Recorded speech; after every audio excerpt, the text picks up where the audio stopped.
For the funniest night of your life, meet Todd Oliver and friends. How come when I throw the stick, you don't get it? I don't want it. A first-class act of family fun featuring Irving, the world's famous talking dog. Without me, you wouldn't talk. Without me, you wouldn't eat. A complete cast of wacky characters that will put you in the aisles with loads of laughter. Would you mind giving an old man a kiss? Sure. Good. Hey, mister, get up there. Todd Oliver has been featured on numerous national television shows, including The Tonight Show, Late Night with Letterman, and America's Got Talent. Sandy from Cleveland, she asks, our dog Chester pees in the house. Any advice? Clean it up.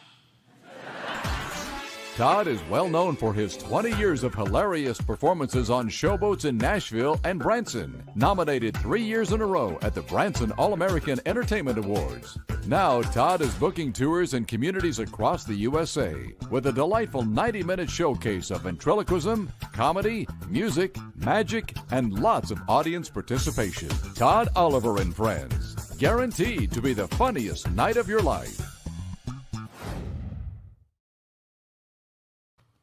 Hello and welcome back to Landon Live. My name is Landon Harvey, and tonight we have Todd Oliver. Todd, how are you doing tonight?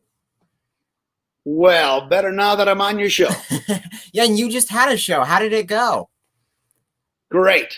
Fantastic. Fabulous. It was a high energy, and the crowd was really sharp. They caught all the little stuff, it was just one. It was like as good as it gets, just great. Yeah. That's awesome. Where are you performing right now?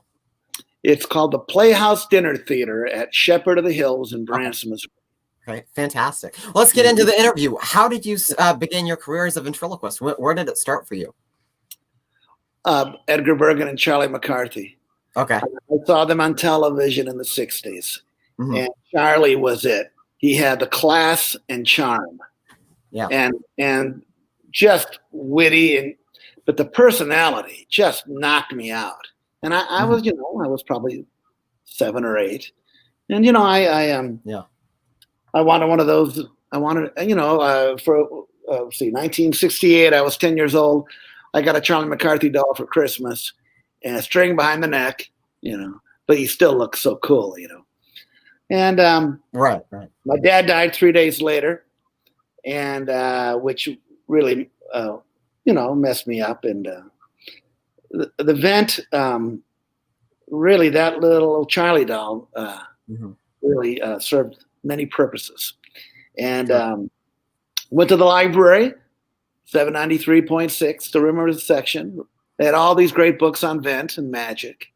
And, I just got the record by Edgar Bergen and Jimmy Nelson, too. Mm-hmm. And And then, I used to watch, back when I was a kid, or, the Hollywood Palace and Ed Sullivan, they both those shows loved events. So I saw everybody from, Jimmy Nelson to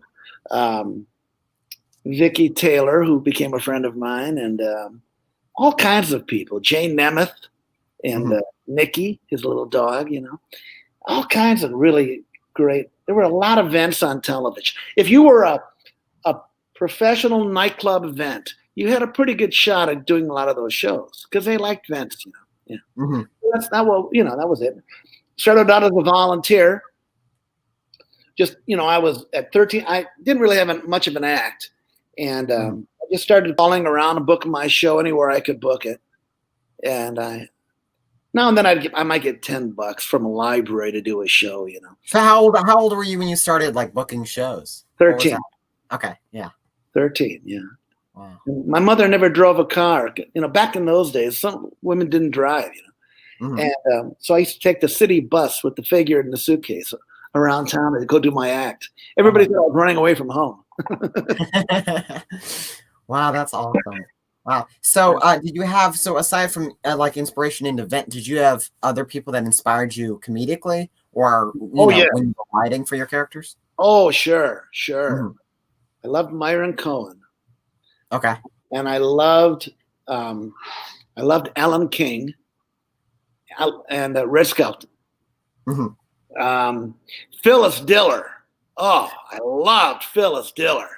Yeah. Oh man, she had that edge, without being nasty or gross or off color. I mean, she just had that edge. And sure. And Toady Fields, and I loved Alan King and Willie Tyler. Huge influence, big influence. Willie Tyler, yeah. And there were others, and Maury Amsterdam from the Dick Van Dyke Show had a great nightclub act, and he used to tour supper clubs, and and then other people, Woody Woodbury Records. He was a piano bar comedian. Okay, and yeah. He told stories and told jokes, Yeah. Wow. So how is your act, from when you were 13, marketing yourself, trying to get any show you could get around town? How did that grow to where you are today? And how did it change venue wise and the way you approach comedy? I know this is a loaded question with a bunch of different questions within it, but it's an interesting thing to see how you evolve as a performer. Well, yeah, and we all do. And that's one thing a lot of young entertainers, I think, forget.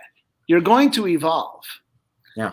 You're going to evolve, and great things are going to come along to, to inspire you. You're going to finally figure out something that is just magical, and it's just going to evolve. It just does. Vent does that. But what happened with me was, first of all, getting a good figure in 1971, they were expensive. And I remember the Fred Mayer catalog #2. They were Clinton and Adelia had bought the company by then. Okay. We became great friends. They came to my wedding, actually. I love those folks. I miss them. But back then, a good figure cost $250. My mother had given me money to buy a really good Gretsch guitar and a combo organ and an amp, which was like, $800. So I just didn't even think about asking her $250 for a vent figure. So what happened was I called every antique store and toy store in Minneapolis, St. Paul, every one in the yellow pages. One of them had a Pelham vent figure. You know what those are? Yes. Yeah. Well, Rhonda started with one. Through, and the figure can have a hand, right? Yep. But the head's on the stick. And that's what I needed. And that was, so I got that. $15 at Clancy's Toy Store. And it was good enough to be able to do shows. And, so I just, joke books, I found jokes, I did the old joke. I remember the first joke what I did is I did a combination of magic and vent because I didn't have enough material as a vent. Right. So like the figure and I would do, we would do the dove pan and the trick, and the dummy, his hand, was working. Well, he'd pour the flour in the duff pan and then throw the flour in my face, right? We crack an egg, put it in there, and then throw the egg at my face, Right. Situation comedy. Then I light the thing on fire, boom, then a bird came out, Uh-huh. And the figure would say, great, now we can eat them, stuff like that. So it was a combination. And then I play the piano, right?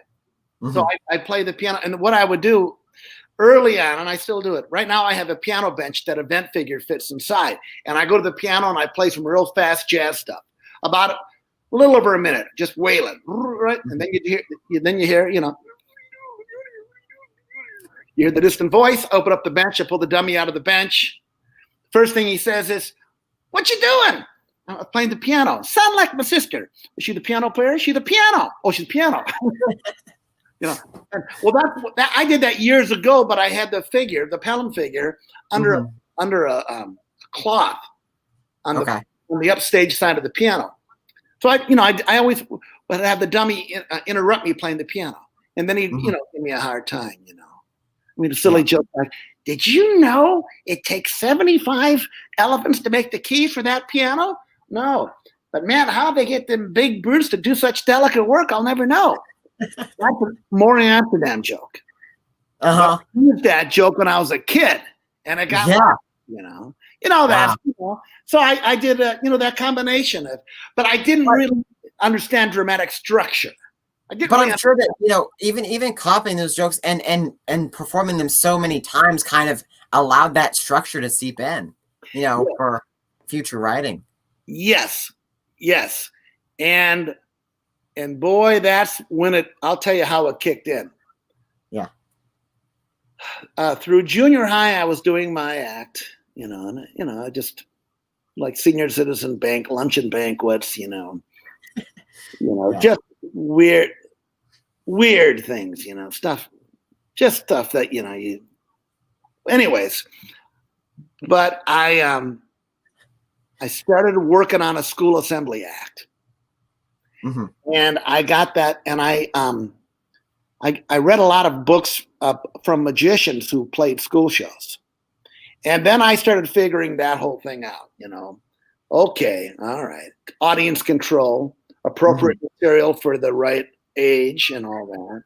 Yeah. You start, you kind of figure it out.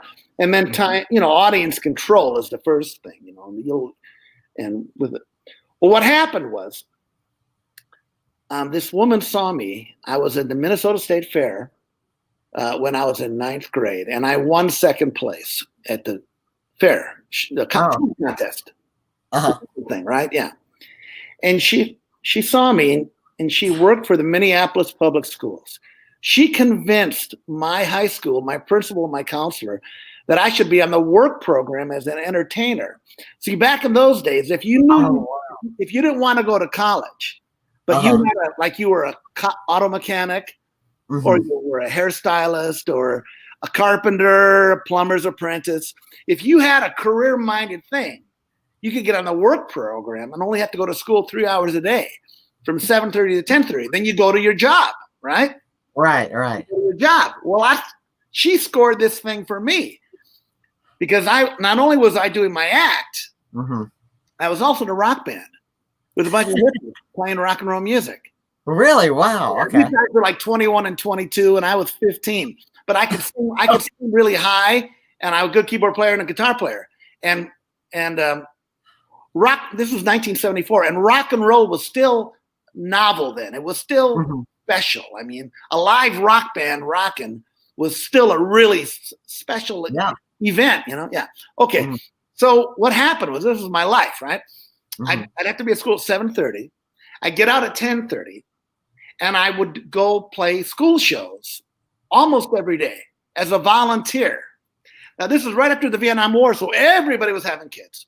And schools, every school I would go to in the Minneapolis, St. Paul area, you had to do 3 assemblies at every school.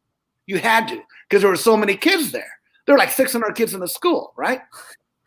Yeah. And that's just the way it was. So what happened was this little old man would pick me up at 10:30, the driver guy. I kept the figure in a suitcase in my locker. but I kept the rest of the act in his car. And so he picked me up, and then we'd go to a school, and I'd do 3 shows. And then after that, he would drop me off at the band house where all these hippie guys lived, and I'd practice with the band, and the guys in the band give me a ride home at night. That was my life. And then there were some weeks where the band was on the road, you know, so I didn't have to do school shows, but we were on the road playing clubs. So my mother told the leader of the band, Todd can be in your band, but if he gets in trouble, you're going to be in trouble. Don't let him get into trouble, because we were playing nightclubs. I was 15. Right. I was underage, but I never got in trouble, you know. Did you ever feel like you had to choose between, you know, one over the other, you know, in a band or, okay. What was that point like, you know, when you had to decide? Well, at the time, I loved both. I loved both of it. I loved both. I really did. But rock and roll was a great way to meet girls. Right? Right. The dummy creeped them out. At the time. The time. Well, probably because I wasn't a very good vent. Maybe that's why the dummy creeped them out. I mean, I could talk about moving in my mouth, and I had that pitched voice. Oh yeah, you know, I did all that, you know. Yeah. But at the time, it was a different world then too, you know. I don't think it works today either, though. Like, yeah, yeah. Well, but I loved both. I loved both of it. But what happened was, at the end of my senior year, the band I was in got an offer to tour with Tommy James and the Shondells as a guest opening act. So what happened was, I stopped. I just quit doing my act, and I went full time into rock and roll, and I did that for 5 years. And then what happened was, when I was 24, the music changed. It got real electronic and real. It wasn't rock and roll anymore. It was kind of an electronic dance type disco thing, and that was it. I didn't like it, and the record and the band I was in, hard to keep a band together. Yeah, and we were broke. We had nothing, and I was living in a rooming house, broke. That dummy started looking pretty good. And did you still toy with it, you know, every now and then, or was it just off in its case in the corner? I mean, no, I hadn't seen it. I didn't see him for 5 years. Wow. Oh, rock and roll, the world. Yeah. The world for we were recording. We had I wrote a song called "Merry Goes Round" that made a little noise, and it was. That's just the way it was. But what happened was, band broke up. I was broke. I went for a walk one night. I stopped at the library, and I went in, and I went right to 793.6. I know God just led me right there, you know. And there they were. There were, you know, Fun with Ventriloquism, Alexander Van Resler, Fun and Profit, Paul Winchell, all the old books, you know. And I just checked them all out. I went home. The little Andrew, the Pelham figure, was over at my mother's. So I went and got it, and I just started working at it. And I got a gig playing piano in the lobby of a real swanky hotel, right? Okay. 7 days a week in a tuxedo playing piano. Real drag. Drag. But I started practicing the vent. Called Clinton, called Adelia. They sent me a bunch of, like, you know, school talk for dummies and stuff. I told him, you know, and he, you know, and then this was before the internet, and I wrote to a bunch of figure makers, and I met Foy Brown in Lawrence, Kansas, and his brother Doc Brown. Foy Brown made figures; he's long gone, you know. His brother Doc Brown was living in Sioux Falls. I met him. Okay. And you know, I just started reading all the books, practicing, and then I wrote all those figure makers, and John Arvidas, Conrad Hartz, the guy from Florida, the real heavy figures. Oh, what was his name? I forget. Well, anyway. Finest Robinson. Yes. Finest Robinson. And he was very charming on the phone. And I almost pulled the trigger on one of those figures. But then my good, dear friend, Mark Wade, said, Todd, I hadn't known Mark very long. I just called Mark up one day, and we became instantly, School Assembly Act. Yeah. So we had a lot to talk about. Well, Mark said, Todd, I think you should call Conrad Hart's. I think you'd like Conrad Hart's figures. I called Conrad. Conrad sent me a Polaroid of figures he was finishing. There was one right there, and I went, that's the one. Because in my mind, I had created Joey Clark, my new character. In my mind, I did the thing where I wrote like a 4-page biography on his character, right?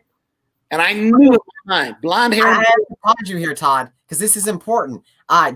Is this how you create all your characters? Where you create them and then you have them made, or you find the puppet to fit them? Well, the first one was what I just told you. In my mind, Joey, my first professional figure, 1982. In my mind, it was a blonde-haired, big blue-eyed kid. Yeah. I'm brunette, brown eyes. I wanted something different, right? And a lot of guys had used red-haired figures, so nobody really had any blonde-haired, So I thought Joey, blonde-haired, blue-eyed, Joey Clark. That was the name I came up with. And so that's what I did. With Pops, which was made by Conrad. Conrad had made Pops, and he called me. He said, I've got a figure you might like. And he sent me the picture, and I went, oh my God, that's it. I love him. And we used to, in the band days, when we'd arrive at a gig, there would always be like an old custodian that would give the band a hard time. We used to always call him Pops. Hey, Pops. Hey, Pop. Look out. Hey, Pops is pissed off at the band, whatever, Right. That was like a nickname we had. Well, Conrad showed me that picture, that figure, and that was it. And then the voice, came right away, which is similar to the dog's voice, similar but not exactly. And then Lily, I went to see Jim Barber, and I drove down to Jim because Jim lived in St. Paul. I lived in Minneapolis. Jim was going finishing up school, and he had a children's television program that he graciously invited me to be on. And so Jim and I drove down to Lawrence because Diane at the time was going to school down there, and I met Foy Brown, and I stayed at Foy's house.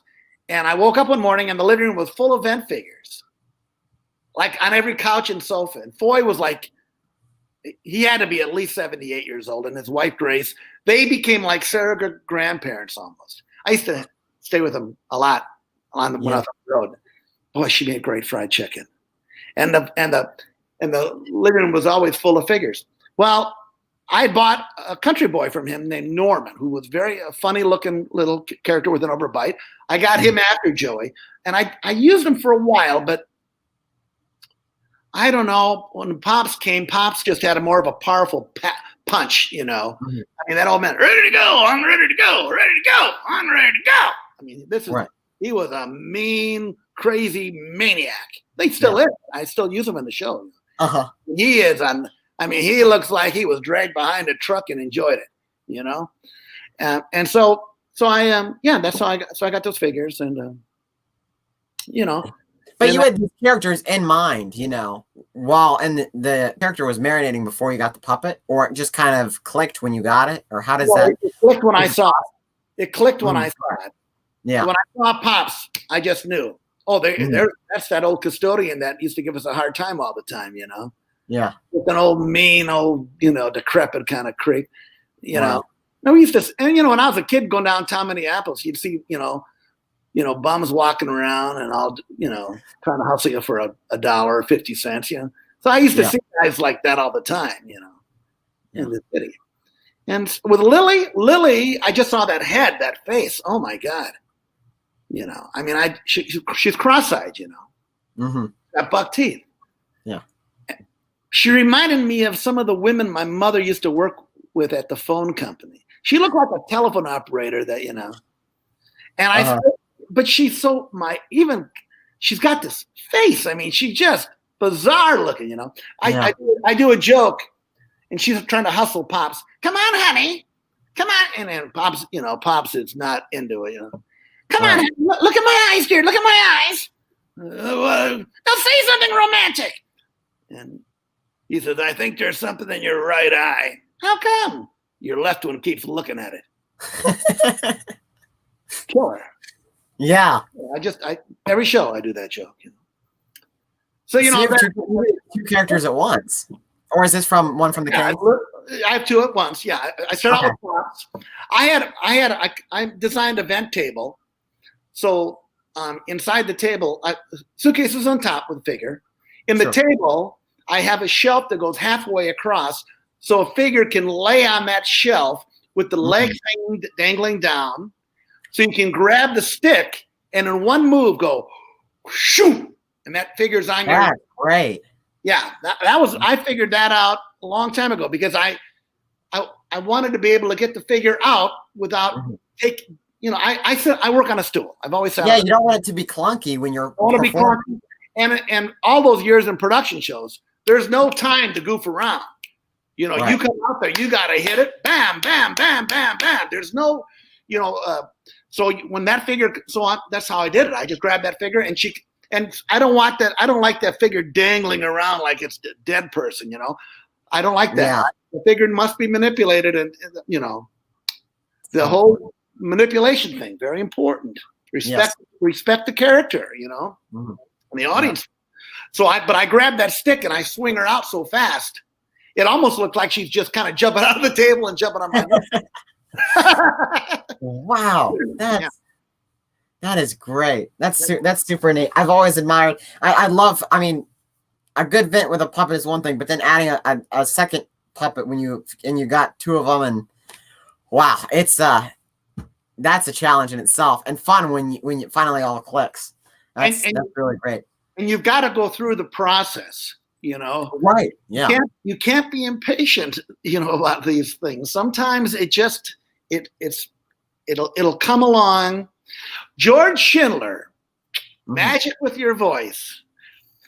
George was a very big help. I was working in 1984 at the Peacock Room in Cambria, California, in a dinner show, review show, production show. Yeah. And I didn't have I had a little bit of material, not a whole lot, But George told me, he said, Todd, the best material for an event is what you'll create on stage in an ad lib, and you'll keep it in your act. And I think there's a lot of truth to that, Sure.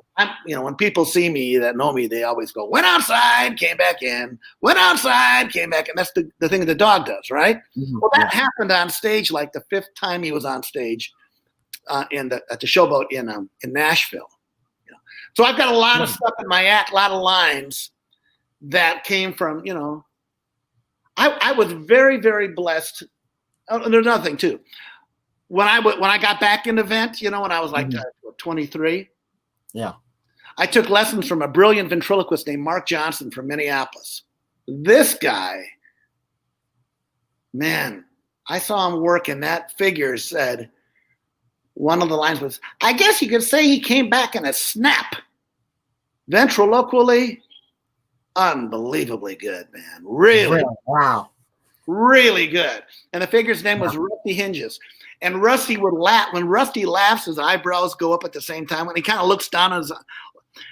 Mark married the voice and the face and the mannerisms together, where that figure, personality and character is powerful, man. Really powerful. And when you do that, when you can get that face, that voice, and the mannerisms, and then, of course, the material, but still, the figure... Fred Mayer said something in his catalogs. I'll never forget it. He said the figure has to have a pixie-like charm. Right on, man. Right on. That is it. Yeah. And they have to be endearing. Sometimes I think a figure is too big. They're ghoulish.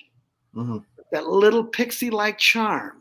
Now, they can be a little devil too, but they can... Right. But they should retain that charm. That innocence. Just because a character's mean doesn't mean it doesn't have a nice side to it. Right. Right. Yeah. Joey, every now and then, Joey will when he's mouthing, a lot of what Joey does, he works the crowd right off the bat. The way I, with the figure, my old act, what I did, I had an opening line, and then this is the act I did for many years. Opening line, 3 impressions, work the audience. That's how my act started. Okay. The opening line was a joke I wrote in Nassau, Bahamas, with Michael Madden, a magician, and a donut shop. And this is the first joke I ever wrote. Okay? Ventriloquist and a magician in a donut shop. I love that. This is the first joke I ever wrote. Okay. So, like I say, Willie Tyler, God love him. Cool. Yeah. I always said Edgar Bergen made ventriloquism classy and Willie made it cool. It's the truth, man. That is very truthful. I love that. Well, anyways, so a lot of Willie Tyler influence. I'm a singer. So I used to open my act with a song. Short version. Short. That's the thing. All you vents out there, you open with a song, short. 1 minute. 1 minute, 10 seconds most. They want to see that dummy be funny. They don't, okay, you're a singing vent. I know Terry and the little girl, Darcy, a lot of great singing vents. Hey, great. Yeah. Willie Tyler, great singer. Lester, great singer. I get that. But for an act, for a comedy act, I learned from the days of production shows and occasional cruise ship, fair date, whatever. The song will get you on a stage with the figure. The song gets you out there. The audience can eyeball your lips for about a minute to make sure you're doing okay, right? Right. So I used to do a 1 and 10-second version of the song "Stand By Me" with an up tempo. When the night, and then at the end near the end, the dummy Joey would just go, yeah. Hold out, bam, the song ends, right? The song ends. As soon as the song ends, Joey would be through the song. He'd be eyeballing some broad in the front row. Yeah. And right off the bat, Joey, this was the first joke I ever wrote. Joey would say, "Oh, there she is. She's looking at me. She's looking at me. She's looking at me, Todd. Look at her. She's looking at me, man. She's falling in love. I'm falling in love. She's looking at me. She's looking at me. She's looking at me." Yeah, she's with a guy. That's okay. He's looking at you. That gag killed every night. Yeah. That was a killer line it never failed. And believe it or not, we got away with it in high schools. Really? Why? The dummy can get away with it. Wow. It doesn't come off like, a gay. It's so fast. Right. It doesn't come off like a gay thing. That's the implication from the figure. Right. But he's just a little dummy. He doesn't know what he's saying, right? Yeah. He's a loose cannon. Right. And then Joe and I said, "Oh, why you say that?" And he'd say, "Because your lips are moving." Bam! Second punch, right? Second punch right off the bat. Right. You want me to? All right. Listen. Hey, can I do my new act? I do impressions. I can do riding on the tilt-a-whirl at Disneyland. Introduce me. Boom, ladies and gentlemen, Joy Clark's impression of riding on the tilt-a-whirl at Disneyland. Spins his head around 3, then he bends over like he's thrown up. Okay, second, killer. I still do it. Yeah, it never fails. I've done that thing. I wrote that thing 40 years ago, maybe, right? But what's so interesting, and I want you to talk a little bit about this, because working with a puppet for a long time is one thing, but then having a material that's lasted so long that still kills today. It's kind of almost like looking at that same puppet that you've worked with, but picking up that material and going, okay, we're gonna do this today. And you're like, yeah, I know it's tried and true, and it's that must be just so neat to. Well, it gets down to this, good jokes don't make it. Only great jokes make it. You don't want a good laugh. You want a great laugh. Right. And in review shows, that's where I learned. 2 shows a night, 6 nights a week for 21 years. That's where I learned. Because you follow singer dancers that have been singing and dancing the audience has been sitting for 25 minutes looking at dancers or singers, and maybe an adagio act or maybe another specialty act up front. So when you come out, they're ready to laugh. Yeah. But you don't go out there and go, hey, how's everybody doing tonight, huh? You don't work like a comedy club. No, you don't wait. You don't kind of get into your thing. No. Right. You get to the laugh. You want that laugh right off the bat. The energy. You gotta know what you're doing. You gotta nail it. That's where that opening line, that opening thing. Yeah. High energy. And think about this now. Analyze this, right? Mm. The first thing that figure does, works the crowd. Yeah. First thing he does. It's not, hey, did you hear the one about? No. First thing that figure is nailing the crowd right off the bat. Okay, but I think I interrupted your thing here. Well, what did you? Sorry. I have another question. So, Irving, when did that enter the mix? Sure. So here's what happened. I was on that showboat in Nashville for 7 years. Sure. The second year I was there, I signed a recording contract for children's music with a songwriter, publisher company, record company. And we still have the deal. We recorded 4 albums for children called the Positively Positive Day Play. Now I'll get to it here. When I was on that showboat in Nashville, it was 7 nights a week from March until New Year's Eve. From March 1st to New Year's Eve, it was 7 nights a week, right? Dinner show, orchestra in the orchestra pit. It was grand show business, man. I mean, this was every variety act's dream. I mean, it's a beautiful, grandiose showroom, orchestra pit in front of the stage. I went on a sweet spot after all that sing and dance and stuff. It was a killer. 10-piece orchestra, timpani drum. Now, this was show business, man. Real show business. And really great musicians and great singers. It was well, anyways, through a friend, this songwriter, record producer saw me, Dennis Morgan. He had written hits like Smoky Mountain Rain, all that. I Knew You Were Waiting for Me, Aretha Franklin, George Michael. He'd written a lot of hits for a lot of people. Well, he saw me do my school show. Because when I was doing that showboat 7 nights a week, I was doing I was hustling school shows during the day.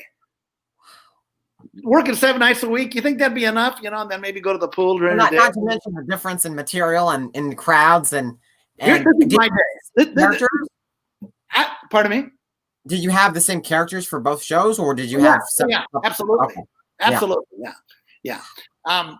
Didn't have the dog, but this was my life in Nashville. All right. Right.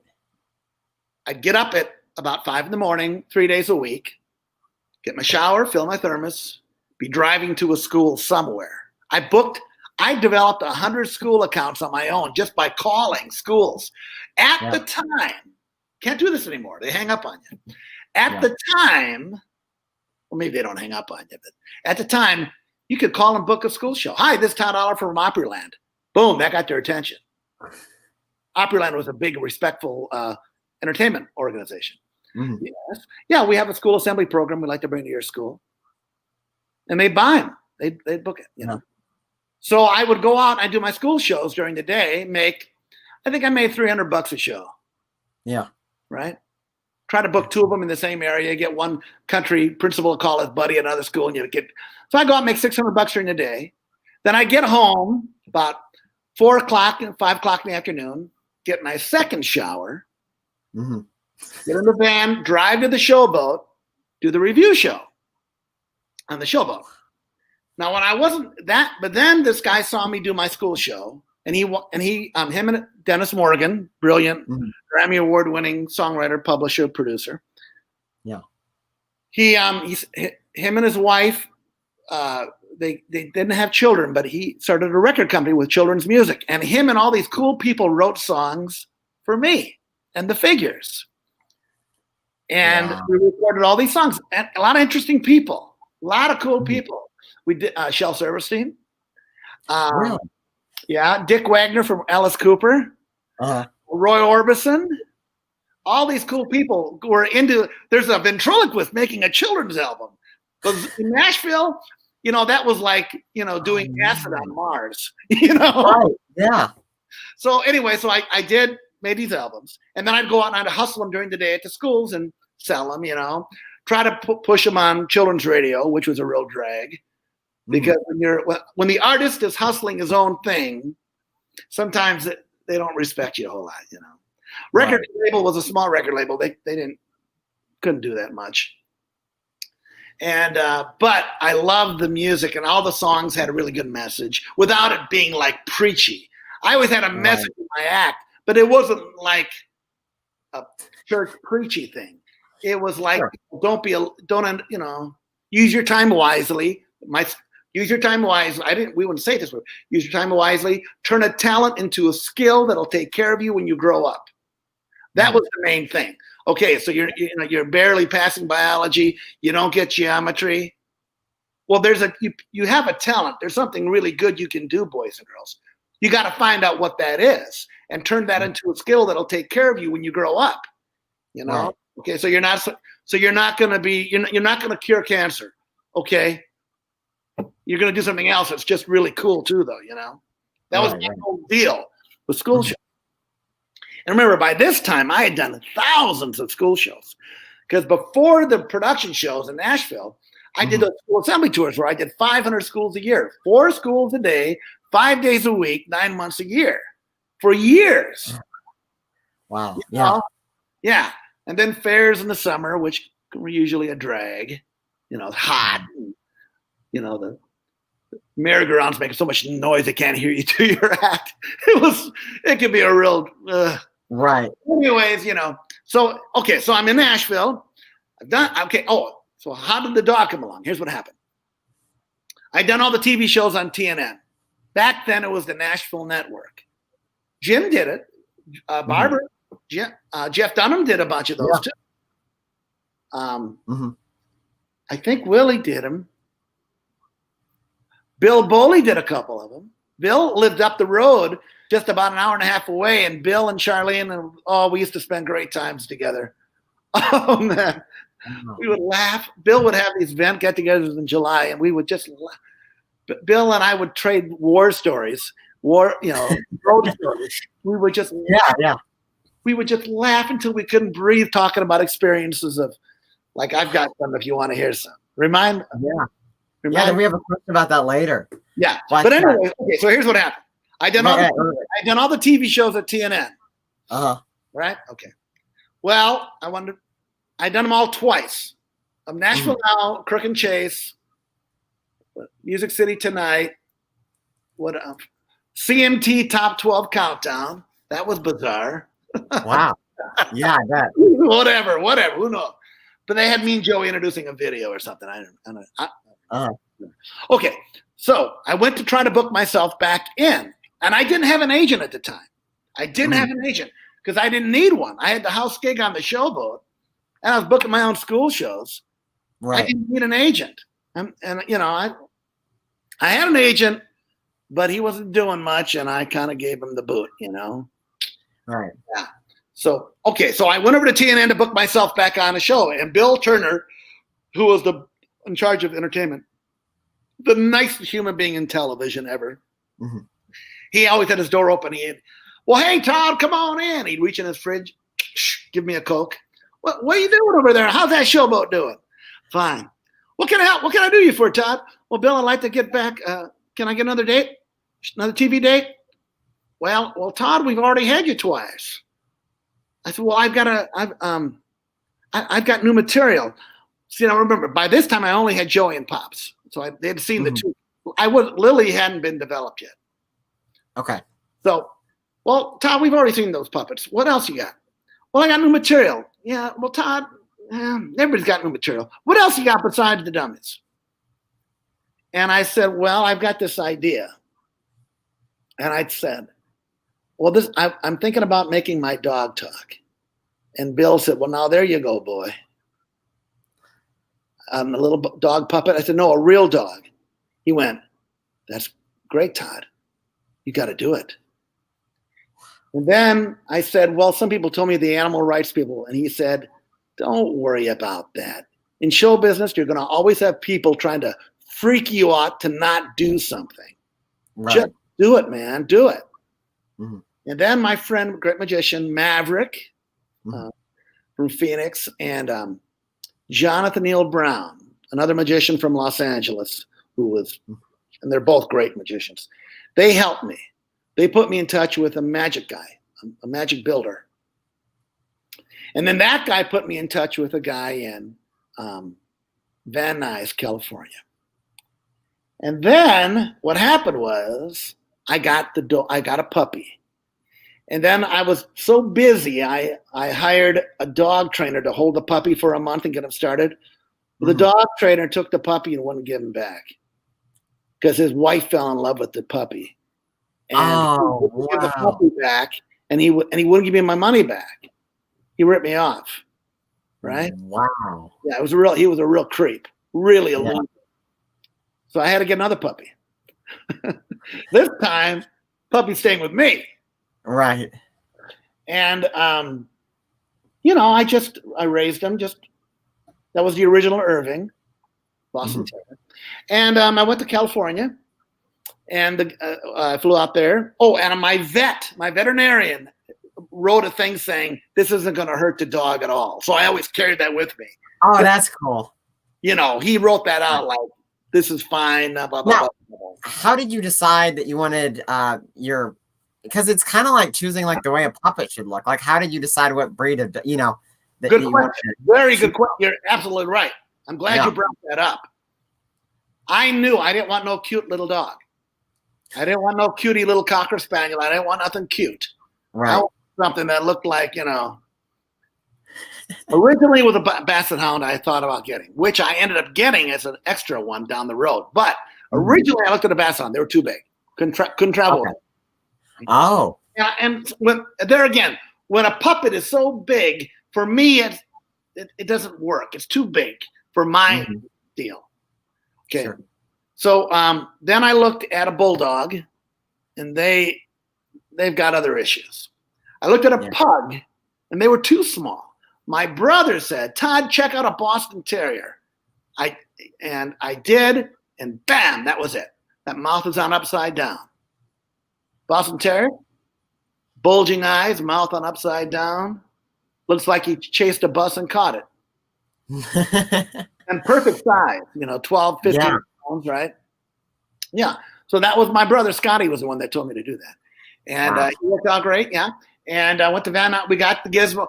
What happened was, at the time, we gave the dog, the designer came to Nashville, went to the vet office. We gave Irving a little knockout gas. We made a mold of his face on both sides, right? Wow. Yeah. This is like right. production level, like makeup. Oh, wow. And it wasn't cheap. Them cats in California, they don't work cheap. They don't goof around. You better keep an eye on things. You better know what you're doing. And I think we did. So we made that mold, and then he went back to Van Nuys and made the prop. Right. The original one worked on a servo motor. You had to charge a servo motor. The only problem is those motors at the time were like light bulbs. They go out, and you don't know when they're going to go out. Right. And let me tell you something. When you take a talking dog on stage and the mouth don't work, you better be ready to work, baby. You better know. Yeah. You better. And it happened. We got to Vegas to do a TV date. Penn and Teller, Sin City Spectacular, Sin City Sensation, whatever. It was 1997. The morning of the gig, the wiring went bad on the unit. And Andy from Van Nuys had to fly up to Vegas and with his toolbox, took the red eye from LA, showed up. He hadn't slept all night. Well, he took the whole thing and fixed it. And we made it the day of the TV show, man. So I'm so curious though, like, what do you do now if you have to, do you actually have like a dog puppet in case something happens to the dog, or do you have a backup dog? Like, how does that work? And how do you fly? I have a backup. Okay. I've always most of the years I've had a backup dog. For a little bit, every now and then I didn't have a backup Irving, but most of the time I have. That prop has evolved over the years. So if you look at our appearances on those cameos we did on Tonight Show or David Letterman Vent Week, that mask is I don't use that anymore. That thing was more like this, where the new one is only under here. See? Right. But it took 3 engineers and a whole bunch of money. Because I don't the servo motor, I don't use that anymore. It's a mechanical thing. But every part, the people who design, the guy that made the new current ones I'm using, does specialty work for NASA, up in space. These cats don't come cheap. Yeah, they don't. And I have 4 of them. And they have to be repaired from time to time, because when you're right now, I'm doing 5 shows a week. Okay. Most of my life, I've done at least 5 shows a week. Sometimes it was 12 shows a week. Sometimes it was, 4 shows a day, 5 days a week, on the school show. Well, that was a long time. So you got to have, this has to work. And that's one thing I love about Conrad Harts. Those figures work. Yeah, very dependable. They've never failed me. They've never failed me. And they work, and they're great, and I love them. I love Conrad. And a lot of good figure makers out there. I'm just telling you, Conrad and I loved his work ever since I was, in my early 20s. But so the dog gizmo just evolved, right? So I'm curious. Do you ever have, has anyone ever knocked off that idea, or how do you protect that idea? Because spending so much money and time and effort into something like this, is like. Here's the deal. There was a guy in Vegas that had a talking dog, right? He had a basset hound. And I worked with a juggling act that knew him. And they said, Todd, we worked with the guy that had the hush puppy, but he didn't really have much material. You should do a talking dog. This juggling act I worked with production shows years ago. Well, this guy had a flapper on his dog. And the first time I did a national TV show from Vegas, he wrote me the nastiest email. And then when I did one of those TV shows, maybe America's Got Talent, he went on and called me a bloody copyist and all this. It was all garbage. It was all lies. I never saw his act. I didn't want to see his act. I create my own thing. But this creep, this Vegas creep, just bashed me up and down. Whenever I do a TV show, some kook, sometimes I actually had. There was a lady who thought I was squeezing the dog's privates to make him move his mouth. Were you? It was your sister. No. No. It was your girlfriend. No. No, But I mean, I get that. That's why his eyes are bulged out. Yeah, that's why his eyes bulged out. But but no, you can't really. You can't. Someone said, "Oh, Todd, you got to patent that thing." No, I'm the best performer with it, and then you don't have to worry about and that's the other thing. When I started doing the talking, when I first got it started, my friend Maverick, I procrastinated doing it originally because I was so busy. I was recording those kid albums, production shows, school shows. So busy. But Maverick finally said, "Todd, you better do it because if you don't, someone else is going to do it." Yeah. And I didn't know about that guy in Vegas. And there's been a few guys in Europe that have had a talking dog that do a nice act, I'm told. I haven't seen their work. There's a guy named Mark Mattrell, and I saw a little bit of a clip on Britain's Got Talent. He was great. Little white dog, really cute. And he was great. Great ventriloquist. I've never seen his act, but but no, I tell you what, I've got so much for that thing to work. It's got to be smooth. It's got to look good. It's taken a long journey to get it to where it is now. Yeah. I mean, the one on the Letterman, back in the Letterman days and the Tonight shows and all that, that gizmo was okay, but it wasn't as camera friendly as the one I have now, right? And it's taken a lot of work and a lot of money, and there's always someone who's going to try to steal your stuff. But Right. my good friend Stanley Burns, Mm-hmm.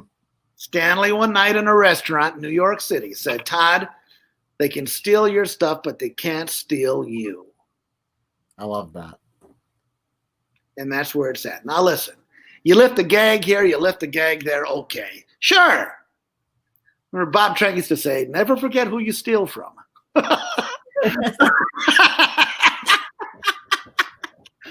But you know, I would borrow stock material.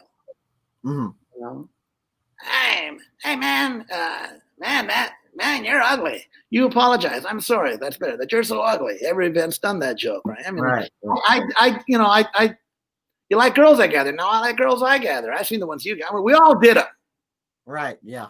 We all did them. But I have enough, most 98% of what I do now, it's all my stuff. Yeah. I tried using some writers. I I had an agent in LA who sent me to a writer, and he wanted $1,000 a finished minute. Right? Okay, it's LA. $1,000 a finished minute. I gave him $3,000 down payment. He sent me stock jokes out of a dog joke book. And he was like a big time writer. And I got my money back. I said, I remember these jokes when my daughter was reading a pet book, jokes, a pet joke book. You and my daughter read the same books, huh? Yeah, give me my money back, Pelly. And he did. But you meet all kinds. But most of it, Yeah. I would take a joke and I'd switch it. I take a joke and switch it. Everybody uses some stock material in times in their career, and everybody will maybe borrow something, change it, and switch it, and make it work for them. Okay, hey man, nobody's dying, nobody's going to jail. Yeah, I'm curious because you hear all these horror stories about traveling, through the TSA with your puppets. Do you travel? I assume you travel and do gigs all around the world with Irving. Do you? And I used to fly all the time. I don't anymore. When I did fly, the dog always. Well, for TV dates, I still fly. Mm-hmm. Dog goes in a carry-on bag underneath the seat in front of me. Okay. Or now you can have one of those. Did you know who? The Red Skelton impersonator, great. Tom Mullica. Did you know Tom? He's passed away. Did you know Tom Mullica? No, the name sounds familiar. He did a Red Skelton act. Brilliant magician. Tom, brilliant guy. Tomfoolery at his own club in Atlanta. Well, Tom one day said to me in Branson, like in 2012, Todd, what are you doing, man? Get one of those service dog cars. It's a scam. You pay the $25 to get the card. They can't even ask you. The dog can go on the airplane. They don't charge you. It's a scam, Todd. Just get it. I got it. Oh, really? Wow. Card. And the dog can go on the airplane with me. Right? Yeah. I mean, I don't know how long this thing's going to go, But I used to have to pay like $75 in the dog per trip for the dog. And he'd go under the seat in front of me. I carry the heads, the 3 heads, and the dog gizmo, the flapper. I carry that in a duffel bag that would go in this overhead compartment. And then I'd also carry the show computer because all my video and music runs off of a small PC with a program called Media Star. That's the system I use. So that stuff always is with me. The bodies go in the vent bodies, and my wardrobe and stuff would go underneath in the baggage, Mm-hmm. But now I'm touring my own show, which is called The Funniest Night of Your Life, and it's 90 minutes. I'm doing 90 minutes, and I drive it because I have to, because I carry all kinds of props and, my piano bench. I have these stage screens. I got a bird cage. I've got, I use a live bunny. What I did is I was touring performing arts centers and community concert series, and they'd have opening acts, and the opening acts I had a lot of trouble with them. Mm-hmm. They either were dirty, or they were something was. They just were creepy or something, you know. Like I got to. So what I did is I was in Lakeland, Florida, at the Performing Arts Center. Opening act, I don't know what he did, but we had 2 shows, matinee, night show, 2 shows. I don't know what he said, but the matinee date, there were 8 rows of Girl Scouts and their mothers, the troop mothers, whatever, you know. They got up and walked out. Man. So I walk on, and there's 8 rows of empty. I got a moat between me and the audience. I want to be on top of that front row.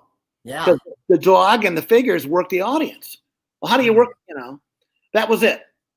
That was it. I was furious, and I told the promoters, "Oh, don't worry. I talked. The next show won't be so bad." I said, "He's not doing the next show unless you want him to do it by himself." Yeah. So you fire that bummer. I'm not going to do the second. It's the only time I got kind of uppity about the stuff. Yeah. But man, I don't know. You know, I don't know how. Well, I better be careful. I just don't know when there's little children in the audience, man. I don't know how you can. I don't know how you can be that way, talk that way. Little children faces looking up at you when you're cut loose with all. I don't. Hey man, I'm 61 years old. These are my opinions. That's just the way it is. I'm not telling anybody else how to do that, but if they're going to be in my show, they're not going to do that. Right. What I did is I said to my wife, I said, you know, I'm going to do a 15-minute magic turn. I haven't done it since the 1970s, but I'm going to do a 15-minute magic turn.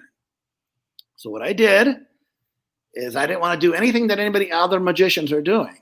I got these little birds. So I a couple little fast thing, couple candles vanish, boom, there's a bird, you know. Hey, what do you know? Do you talk? No, I tweet. So I do a little vent with the bird. It's a live bird, right? He doesn't move his mouth, but they're fast lines. So nobody, it doesn't matter. It's a quickie, you know. Oh, you don't talk? No, I tweet. Okay, I'll put him in the cage, you know. Then boom, then I get a kid on stage, we're gonna make a birthday cake, out comes a bunny, right? So it's a departure. It's not even 50. It's more like, 13 minutes or so. So what happens is we made a film in New York about me as a kid. It's a 5-minute film. Kid wanted to be a ventriloquist. His mother wanted him to practice the piano. Looks like a black and white Leave It to Beaver. We hired these great actors and the producer. We make this film, and then, there's a music video of a song I wrote called Funny Dog with crazy funny dog video. Then my little black and white film thing. And then 30 years later, and there's different people introducing me. And then I walk out with the dog. And the dog and I do 20 minutes right off the bat. Bam, bam, bam, bam, bam, 20 minutes. Yeah. Then I do the 12, 13-minute magic turn. Mm-hmm. And I go to the piano, play a little bit, about a minute and a half, pull the figure, Joey, out of the piano bench. Now the figures. Joey, Pops, and Lily, song. Then the dog, and then blackout, put the dummies away. Blackout, lights come up, the dog's walking out on stage. Put the dog up. The dog does audience questions, and we do the song I wrote called Man's Best Friend. Then I do the audience bit, and that's it, 90 minutes. So, but all of that equipment, here's the other thing. Wow. Playing community concerts, and I play small and medium-sized theaters. That's my world these days. I mean, we play some 1,000 seaters, and we've done some 2,000 seaters. But, I did television last year. I did Mike Huckabee last year. But I'm not on television as much as a lot of other comedians, So that affects what that experience was like. Pardon me? Can you talk about what Huckabee was like? Because that Great. was fabulous. Fabulous. Nice guy. What you see is what you get. Great audience. Great audience. Great band. And people can find that clip on YouTube. They just look up Todd Oliver Ventriloquist, the first one. Yeah, it's great. And I wrote that material just for that show. Really? Wow. Well, one of the jokes I had written a few months earlier. The joke where Joey says, not Joey, I mean the dog.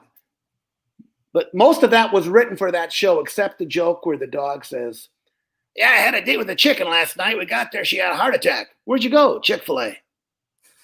Well, that's terrible. No, I didn't have to take her home. I got a free dinner. So I had written that joke like probably 6 months before that. time. Yeah. But that was a wonderful. That and Letterman were my two favorite nights in television. Letterman doesn't get any better than that. Huckabee, it doesn't get any better than that. America's Got Talent was all right. It was okay, Yeah. It wasn't my favorite, but I did it. I had turned down America's Got Talent 3 times. They had called me to do it, but I had turned it down because I didn't think it was a good move. I didn't think it was a good fit. Right. I was wrong. Mm-hmm. But I didn't think it was a good fit because I'd already done a couple cameos on Tonight Show and Letterman, Craig Ferguson. I did a couple Today shows, did a couple episodes of Walker, Texas Ranger. Wow. In the 90s. Wow. Yeah. In your state, in Dallas, with Chuck there, Okay. Yeah. North. And then we did all those other TV specials, Vegas TV specials. Sure. Whatever, a bunch of them. But I didn't think America's Got Talent was a good fit, and I was wrong. But what happened was, I was supposed to I had left the Showboat in Branson, and I was supposed to start at a theater, and a tornado tore the roof off the theater the night before the gig started. So all of a sudden, I'm out of work. And I had a manager at the time. I don't have a manager anymore. But I had a manager, and he said, "You better do this show, man. They just called. The roof is gone at you're not doing anything. You better do this, Todd. It's primetime television." And then he said the magic word. He said, "Todd, did you know that America's Got Talent gets more viewership than Leno and Letterman combined?" Bingo. Wow. That's why you do television. Mm-hmm. That's why you do television. Yeah. So I did it. I did it, and it all went great. Sure. I knew Howie Mandel because I had done his TV show when he had hair. Back when he had his morning talk show, when he had hair, I did his show, and I knew Howie. We were acquainted because I did a show. In fact, I did take 2 things that he played at another show. But I that was it was all right. Howie Mandel made a comment. He said, "Well, the material, Todd." He said, "The material. It's all about." Because you didn't make me laugh on that spot, and I almost said to him, "Yeah, well, the rest of the audience in the theater were laughing. The joke's over your head. Stand up." Hey, man, these guys work dirty in comedy clubs. If they don't think I'm funny, I don't care. Well, exactly. And not to mention the fact that, some performers, not saying that you're like this, but, some comedians or even some ventriloquists, other actors, more like a slow burn where it builds. Exactly, Landon. Exactly. Very wise observation. But, I know what A material is, and I know what B material is, and we're human beings. And I remember on that show, when they brought the second dog, I had Lucy, Irving's girlfriend, the Westie, the West Highland Terrier. She passed away. But when they brought her out, well, the leash, the stage kid that walked Lucy out, I showed him how to do it. Walk her out, get me that leash right away. There was no time to be fumbling around with the leash. Well, the kid got the thing caught underneath her.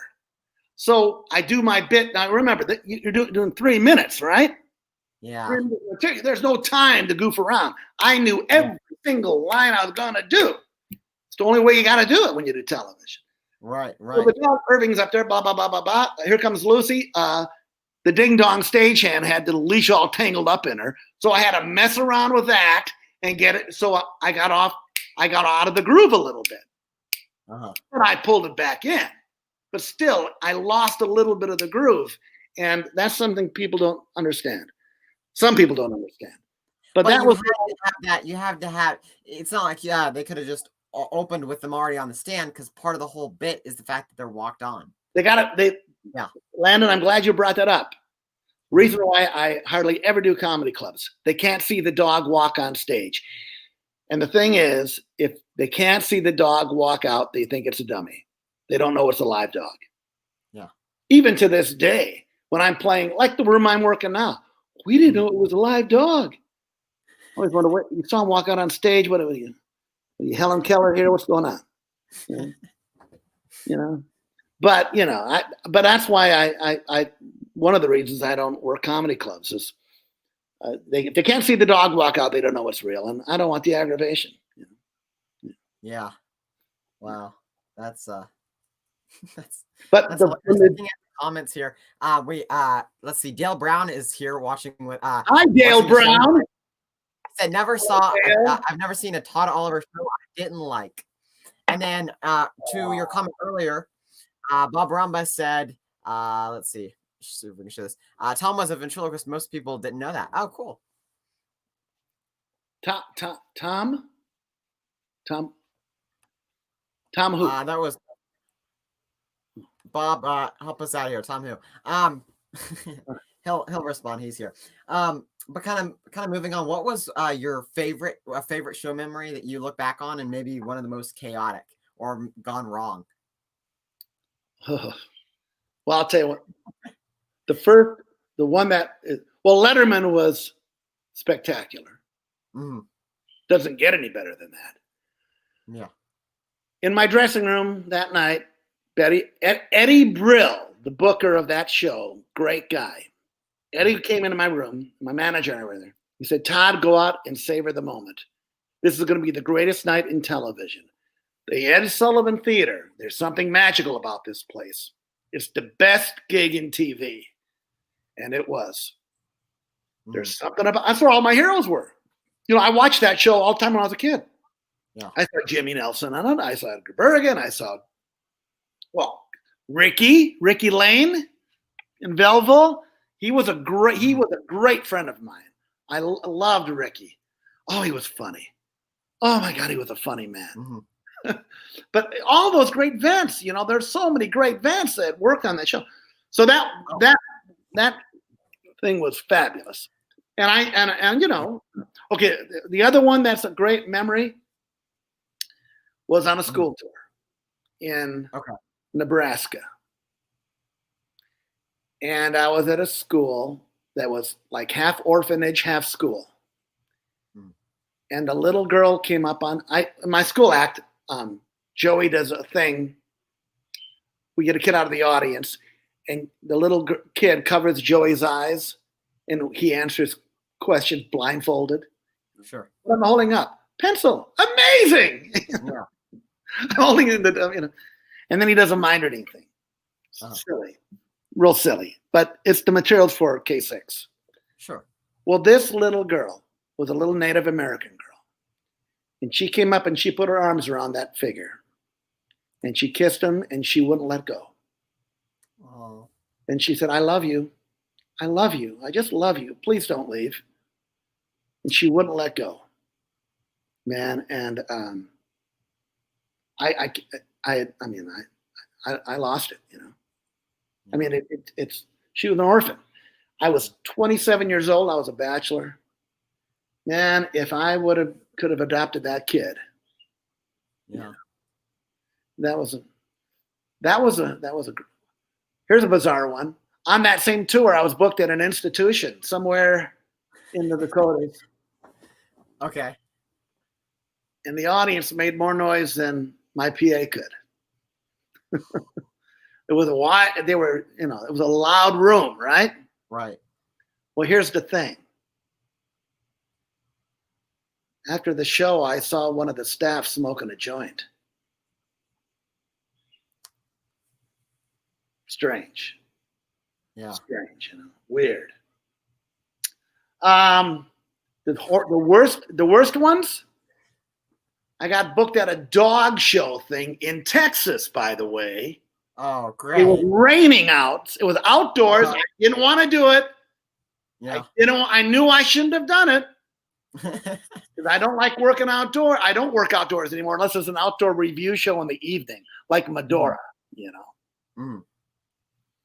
Well, I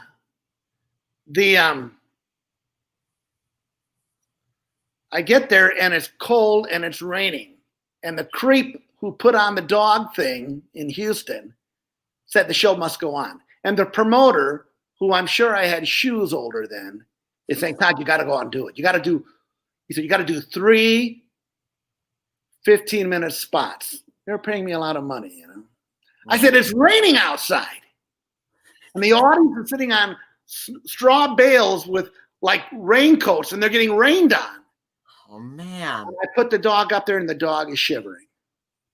All right? And I said, no. Nope. What I did is I used a dog on the first two, and then I used a figure on the third one. And they were the nastiest people I'd ever known in show business. This lady, I can't, ludicrous, stupid. Like, it's raining outside. We paid you. Ugh. I called the agent in New York, and he blew it off. I don't use that agent anymore. I said, why don't you walk east till your hat floats? Wow. I'm looking back at the comments. Bob responded. He said it was Tom Mullica, and he said Tom Mullica did a Ventriloquist DVD with Jay Marshall. Yeah.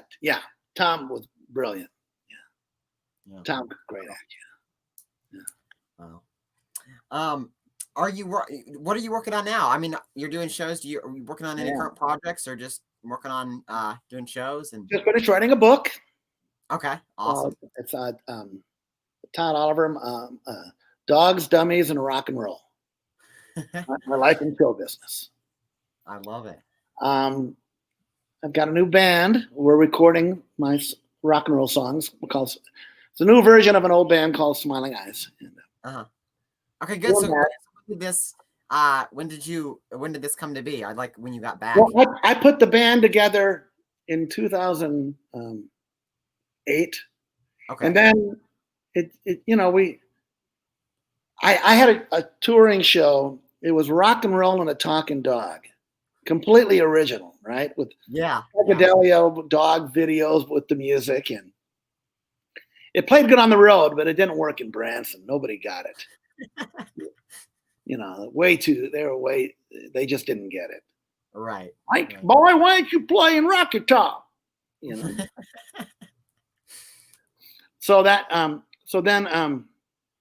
it's hard. Budgets. It's hard to keep a band on the road, and the budgets right now. There's not. Well, now nobody's working. Those rooms. Everything's closed. But the budget's changed. Well, the band and I went down to Phoenix. We played 8 concerts in January. That was fun. And it's fun. It's a rock and comedy. Yeah. The band does 6 songs, and it's a 90-minute show. It's the band has we do a rockin' thing opening, and then the dog comes out. Then the band does a couple songs, some psychedelic video, and then the figures.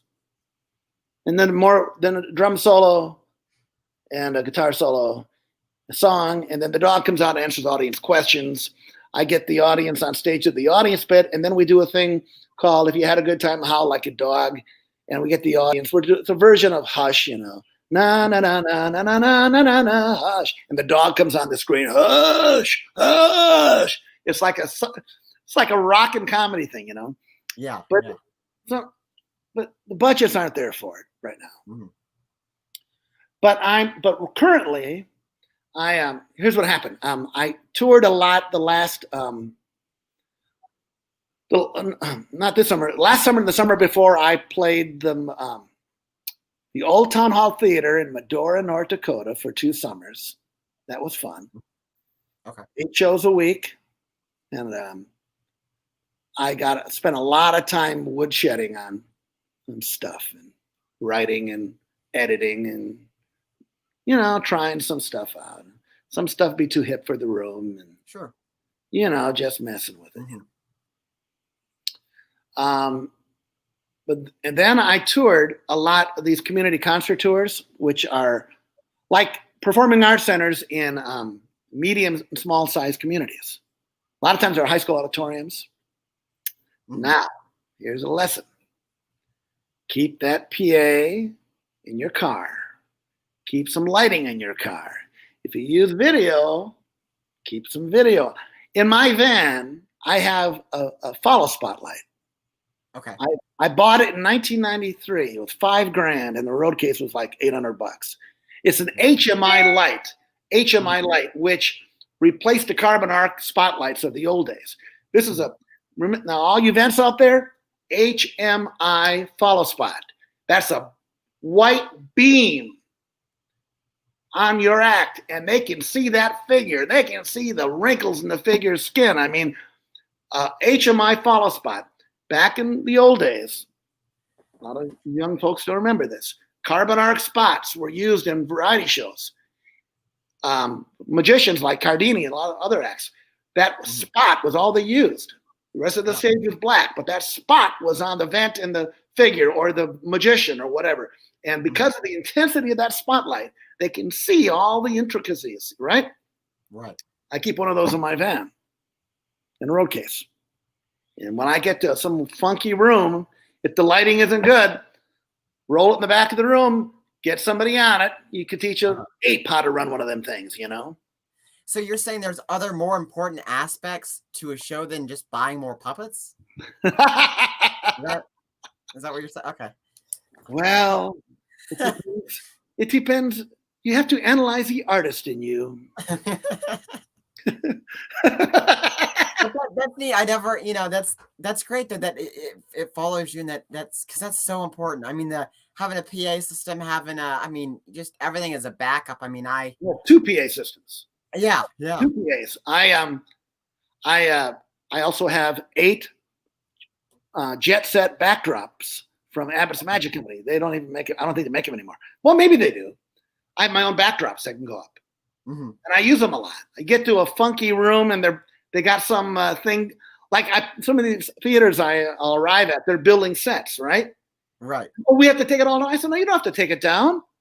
We'll put my backdrop right in front of your set, and I'm working in one, you know? Yeah. And so the theaters love it because I'm an easy act. And many times here's the thing. Just because it's an auditorium and they have,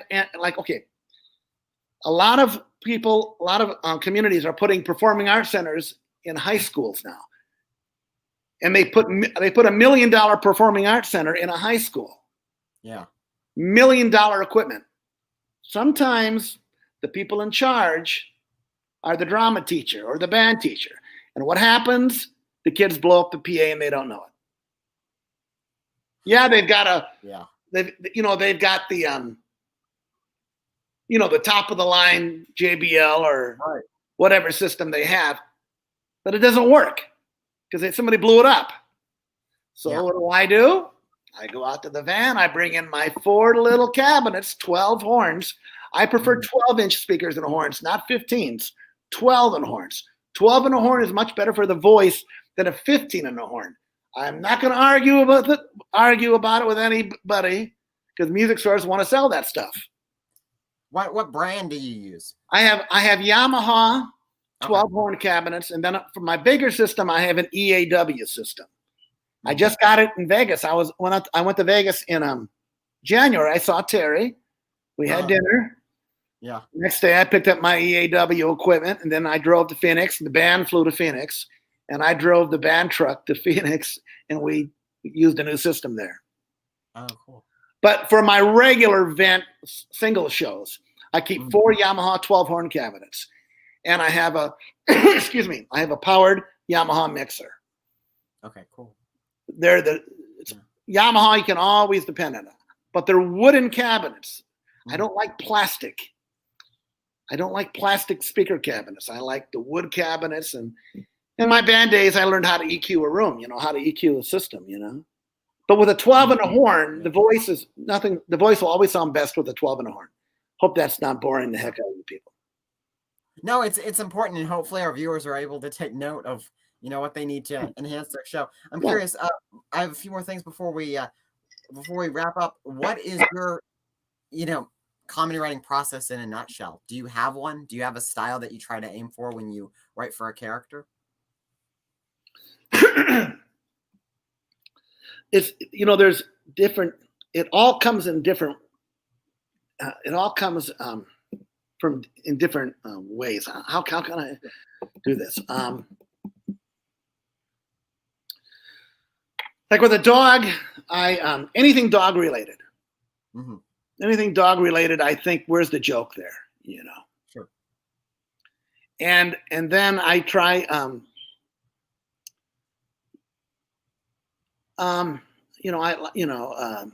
simple stuff like that joke I wrote. How come when I throw the stick, you don't get it? I don't want it. Yeah. That's the kind of material I like. Uh-huh. Whether you're 6 years old or you're 106, you don't get too far out where the audience. We're not on a scavenger hunt here, man. Get to the gag, right? Right. Let everybody be able to laugh. My favorite sound in the world is children and their parents laughing at the same time. Mm-hmm. What could be more groovy than sharing a laugh with your mom and dad? Yeah. That happiness without feeling gross or offended or grossed out or offended, But my process is I make a list of everything dog related, and I'm always thinking about it. Or else, I don't know. Things come to me like a lot of it just comes to me, Like okay, everybody, and I try to use stuff that everybody can relate to. Chick-fil-A, everybody can relate to Chick-fil-A. Yeah. Kids, everybody, they love it. So the dog going on a date, where's he going to go? He's going to go somewhere everybody else goes. Chick-fil-A. Right? Okay, I do a joke that's a little far out. I'll do it all the time. Irving, and I just try to ask the dog and here's another thing. How does the dog or how does the figure look at stuff? Now, when Pops comes out of that suitcase, he's pissed off. About time you get me out of that. Listen, okay, here's where the joke is. He's been stuck in this trunk. I hate that place. It's dark, it's hot, it's dreary. There ain't no heat, no water, no television, no HBO. Might as well be in Austin. That's not, I wouldn't say Austin, but I use like a small town. Right. Yeah. That everybody can, some crap hole small town that everybody can relate to. But the dummy. That's a great thing too, because it can, it's like a locational joke and it bands the audience together. Very wise observation, Landon. Here's another thing. This joke's a little far out. So Irving, what's the weirdest thing you've seen all year? Transgender dog. Oh, what do you say? Meow. It's a dumb joke. It doesn't make sense, but they laugh. Yeah. It's dumb. It doesn't have to make sense as long as it's so dumb they laugh at it. Right. And remember, you analyze a joke, it's not funny anymore. So, like one time I had I was doing a corporate date, which I hardly ever do those anymore. I don't want to do them. I just want to play my theaters and go home. That's all I want to do. So I planned a woman for a software company. Said, I don't like the old lady figure. I don't like her. I don't think she portrays women very. I don't like. What? Are you nuts?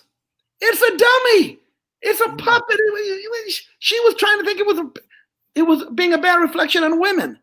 I said, fine, I'll take her out. Price doesn't change. Show's gonna be a little shorter. Yeah. Oh no, that's fine. It's fine. We'll still pay the same amount. Right. I bet you will.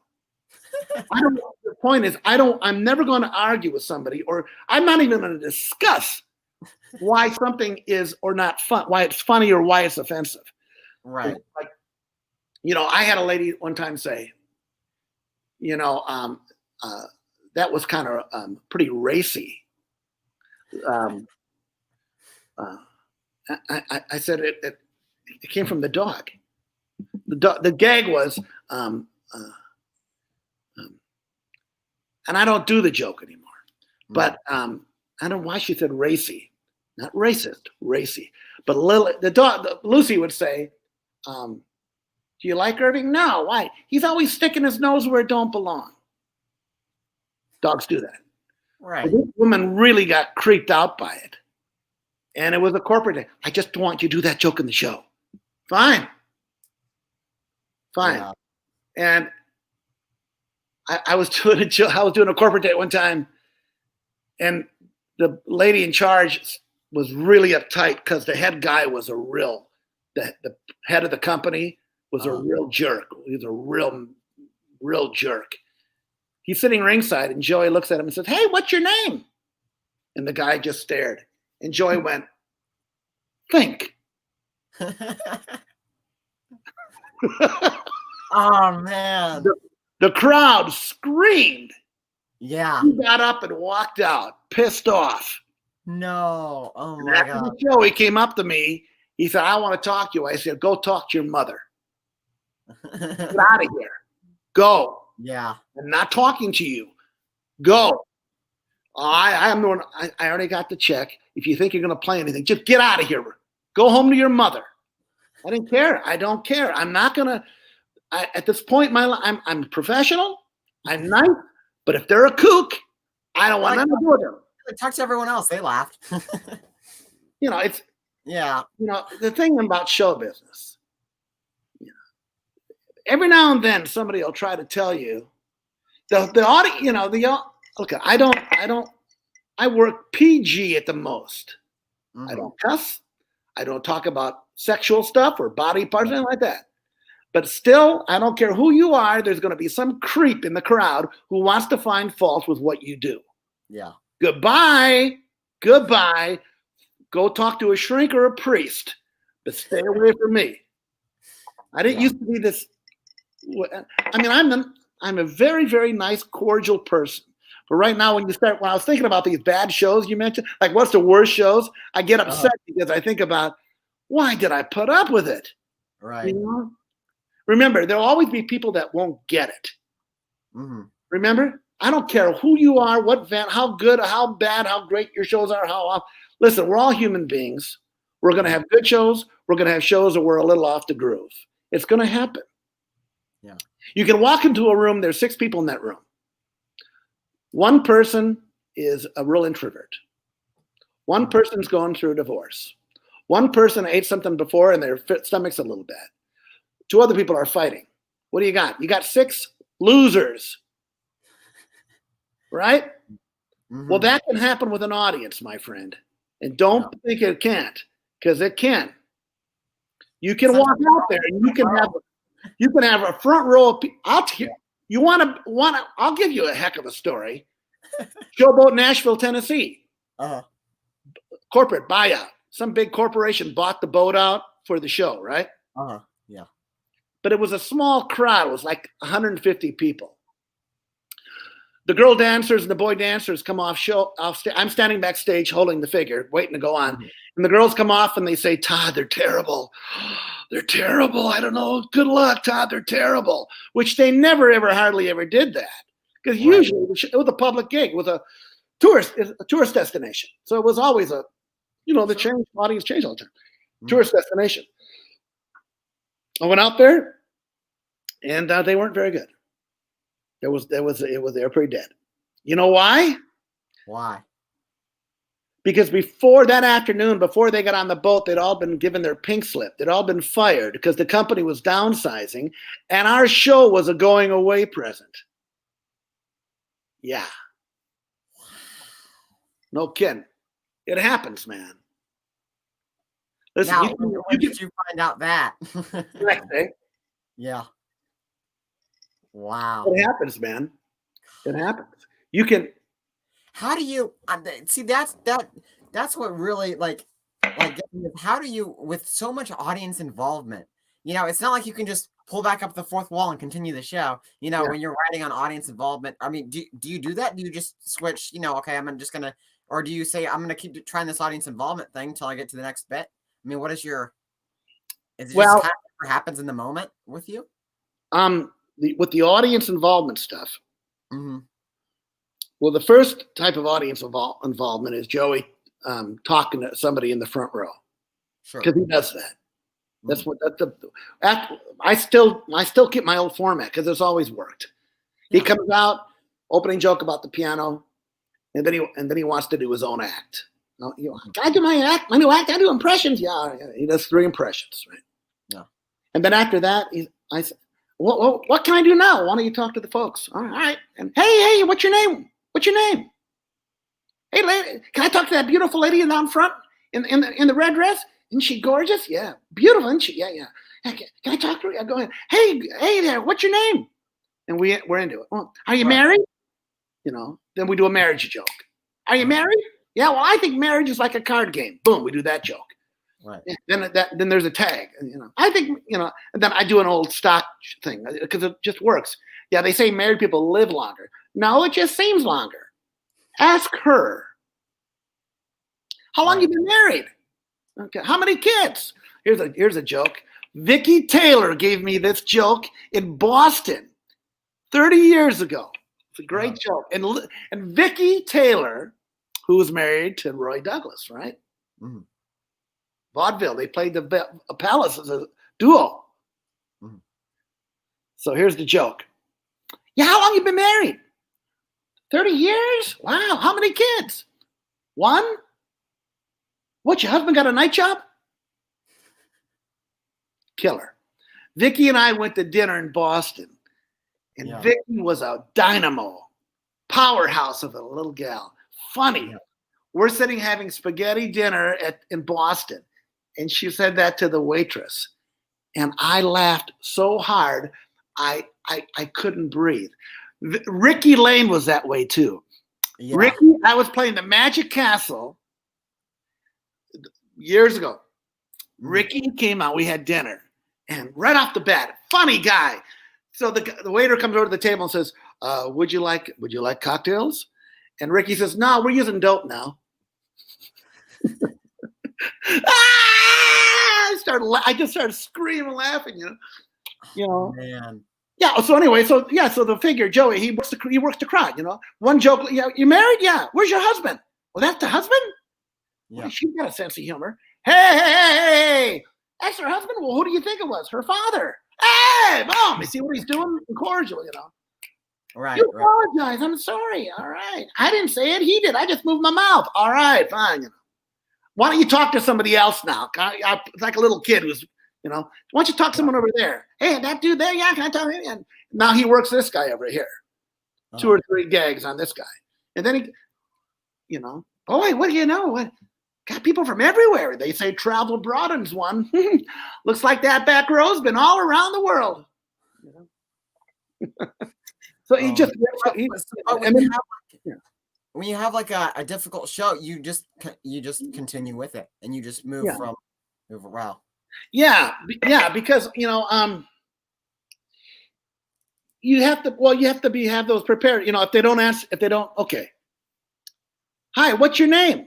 They don't answer, or they don't know who the dummy's looking at. Mm-hmm. Okay, so what do you do? Hey, what's your name? Nothing comes back. Is it too hard of a question?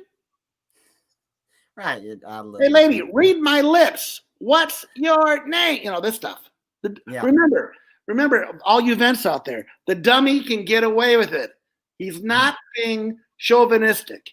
He's not being sexist. It's a dummy. It's a figure. He's an impish little creature. I'm sorry. Political correctness in comedy doesn't work. Sorry. No. Yeah. It doesn't work for me. And I don't hurt people's feelings. I mean, every now and then there's a kook, Right. Yeah. Wow. I mean, that's going to happen. Yeah. How many times do you use like a new joke before you feel that it fits with your act or it doesn't? Like, will you give it? Oh, usually I'll play it a week. Okay. But most of the time now, see, it's all about editing. It's get to the punchline. Ron Lucas, God bless him, gave advice one time at a convention. I'll never forget it. He said, keep your punchlines close together as possible. God bless him. That's the truth. So, and for me, I'm a little neurotic about it. I want that joke to be, well, here's an example. Years and years and years ago, I spent a couple of years on cruise ships. I don't really care for those. I don't think there's a whole lot of respectful anticipation for the artist.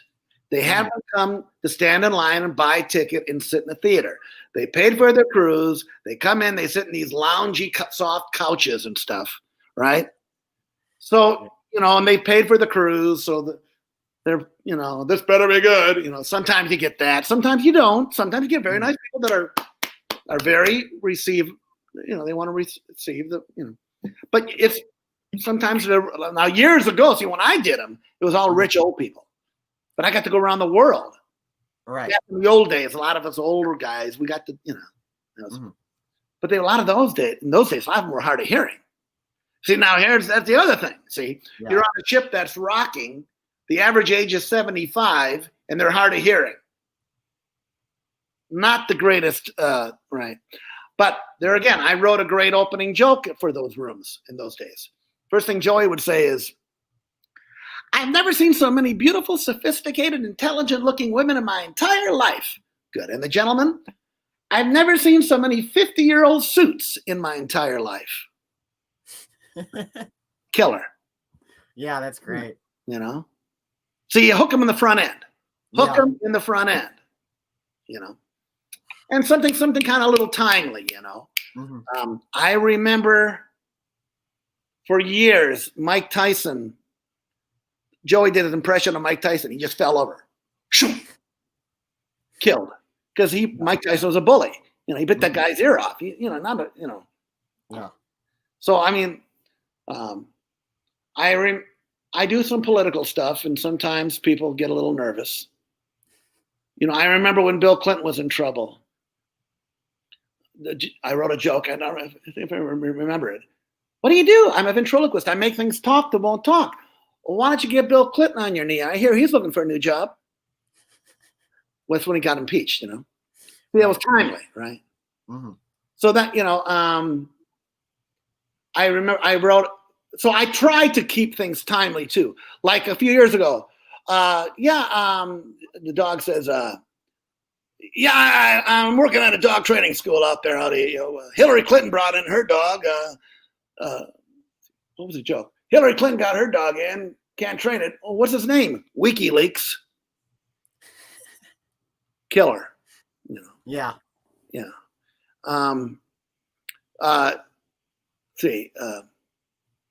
was a couple others too. So, you know, like right now I'm doing this Trump thing, you know. The dog, I did, well, you probably saw it I did it. I wrote it for that TV thing I'm still doing it. The Trump thing with the dog. Irving wants to be Trump's dog.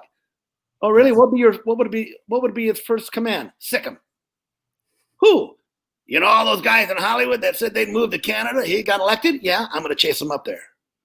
What would be your title? Secretary of Defense. What does that mean? I'll build defense they can't get back in. All right, so the big dilemma is barrier or a wall? Wall. Concrete or heavy metal? Led Zeppelin.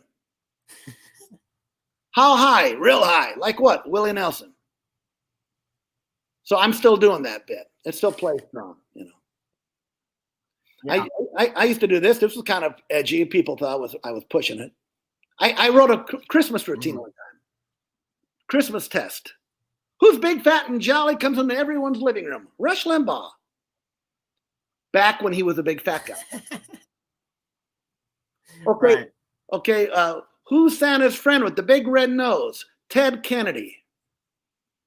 Ted Kennedy had a real red face. Now I know. Who's Santa's friend with the big red nose? Nancy Pelosi. She got red, right? She got the red, you know. Yeah. There again, the dummy can get away with it. Yeah. You take offense to the dummy? All right. Go talk to a priest. Don't talk to me. Yeah, it's gosh. But to find material, imagine the dummy having to do what you have to do. So what'd you do today? Okay, what did you do today? I went to the post office. Well, so the dummy. I'm just thinking out loud now. Okay, but I went to the post office. They had that priority mail. You know, they put me in a box. You know, see what I mean? Right. Yeah. Well, like Irving was. I wrote this great joke. I still do it all the time. Oh, Irving, what are you doing after the show? I'm going out to a restaurant. There again, you go out to restaurants. What if the dummy goes to a restaurant? Right. That's great. You go on a date. If you went on who was it? Bill, God bless him. Bill Anderson. Did you know Bill? School event, school teacher, wrote great books, School Talk for Dummies. Bill was a very nice man. Wrote a great joke. Fabulous joke. I had a date with a girl I had a date with Sherry last night. Only spent $2. How's that? That's all she had. That's a vent joke, folks. Short. Yeah. And the dummy gets, the dummy is he's a little devil, Yeah. He's getting away with this stuff, right? Oh, okay, so Irving, what are you doing after the show? I'm going out to a restaurant. How can you get into a restaurant? I tell him I'm a seeing-eye dog and I left the blind guy in the car. Believe it or not, there's been a lot of blind people in the audience when I've done that joke. Never once did they ever complain. In fact, a lot of them thought it was very funny. Yeah. See? The blind, they don't get hung up on it. They never came up to you after the show? Oh, sure they did. Oh, they did? Okay. Yeah. Oh, and more than one of them said, hey, I like that blind joke. Yeah. Sure. Right. Yeah. Or I thought it was you. I mean, it might have been someone else there. Well, it's just, yeah. Yeah. But I'm a magician. I'm not the vent.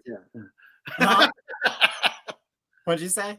I said, I'm the magician, not the vent. Oh, okay. Well, tell them I think that joke's pretty funny.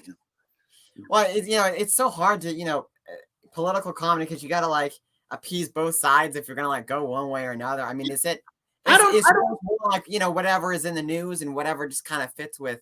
And it's also, you can get away more with the, if the dummy says it or if the. I think you can just deal with what's ever going on at the time, Sure.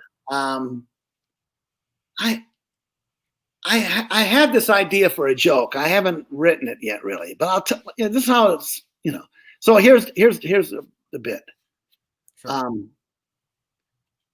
Irving, here's another example. Mm-hmm. Irving, what's new? My feet are killing me. Well, everybody got sore feet. Now, yeah, I got 4 of them.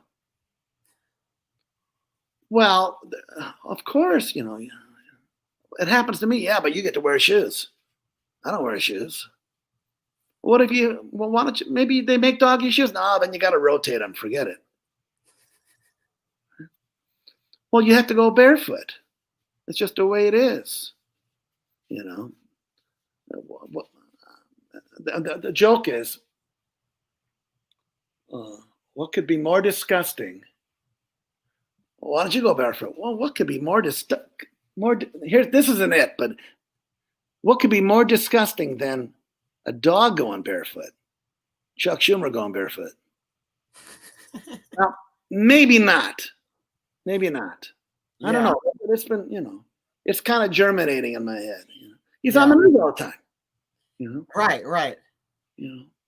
Yeah. Oh, I did a thing. I asked Taylor Mason. Yeah. I did a thing. I've got this. George Boozy. George Boozy event. He's from out east. Him and his wife MJ are dear friends. Yes. And they're editing my book. Oh, cool. Yeah. Well, George gifted me a Fenton figure. God love him. He said, Todd, this dummy was in my figure. I'm sorry. I don't want to offend all you serious vents out there. Figure. He said, I was going to give this to you in my will, but why should you have to wait till I pass away? I'm going to just send it to you now. So he sent me this really brilliant looking Bill Nelson figure. Oh, I think I've seen a video of it. Yeah. I call him Professor Lib. Beautiful. I love Bill Nelson's work. Yeah. Well, he's a real bizarre looking thing. I made him a liberal college professor. Right. That's genius. Talk about originality in a character. I mean, Well, the first thing he says is, I've got tenure. I've got tenure. I've got tenure. Read my lips. I can do it and say anything I want. I got tenure. That's the bit right there, right? That's it. You just bring him out for that and you put him away. No. I haven't used him in a show. I did a video with him on my Facebook thing. But I said, who's your most famous student? And he says, Adam Schiff. You guys got a lot in common? He goes, yeah, look. And then I take the dummy's head and I take it out of I raise the head stick up. So the neck is real long. Adam Schiff's got that pencil neck, right? Yeah. So the dummy, And that's physical comedy too. That's another way to Well, that's the thing. I think, It's that blend between, let me tell you something. Foy Brown's brother, Doc Brown, mhm. had a Mac figure. My Yes. good friend Dennis Bowman owns the figure, one of the most beautiful figures I've ever seen. When Doc had the figure, Doc did a bit. Now, of course, this was in the 1930s, right? 1940s. But the figure wore a hat. And the figure would, would you get my hat? Yeah, all right. And Doc would grab the hat, put it on, get rid of it again. Hat won't stay on. And the vent would be looking somewhere else, and then the dummy would get rid of the hat. This was a running thing. Yeah. And I guess the audiences and the kids just screamed. Situational humor. Kenny Bird, brilliant vent. I saw Kenny. Let me tell you something about Kenny Bird, man. 1983. Carlton Celebrity Room in Minneapolis. They had 2 rooms. They had the main room. They had the backstage lounge. I'm working the backstage lounge. Kenny's in the main room with Sammy Davis Jr. Right? Wow. Right.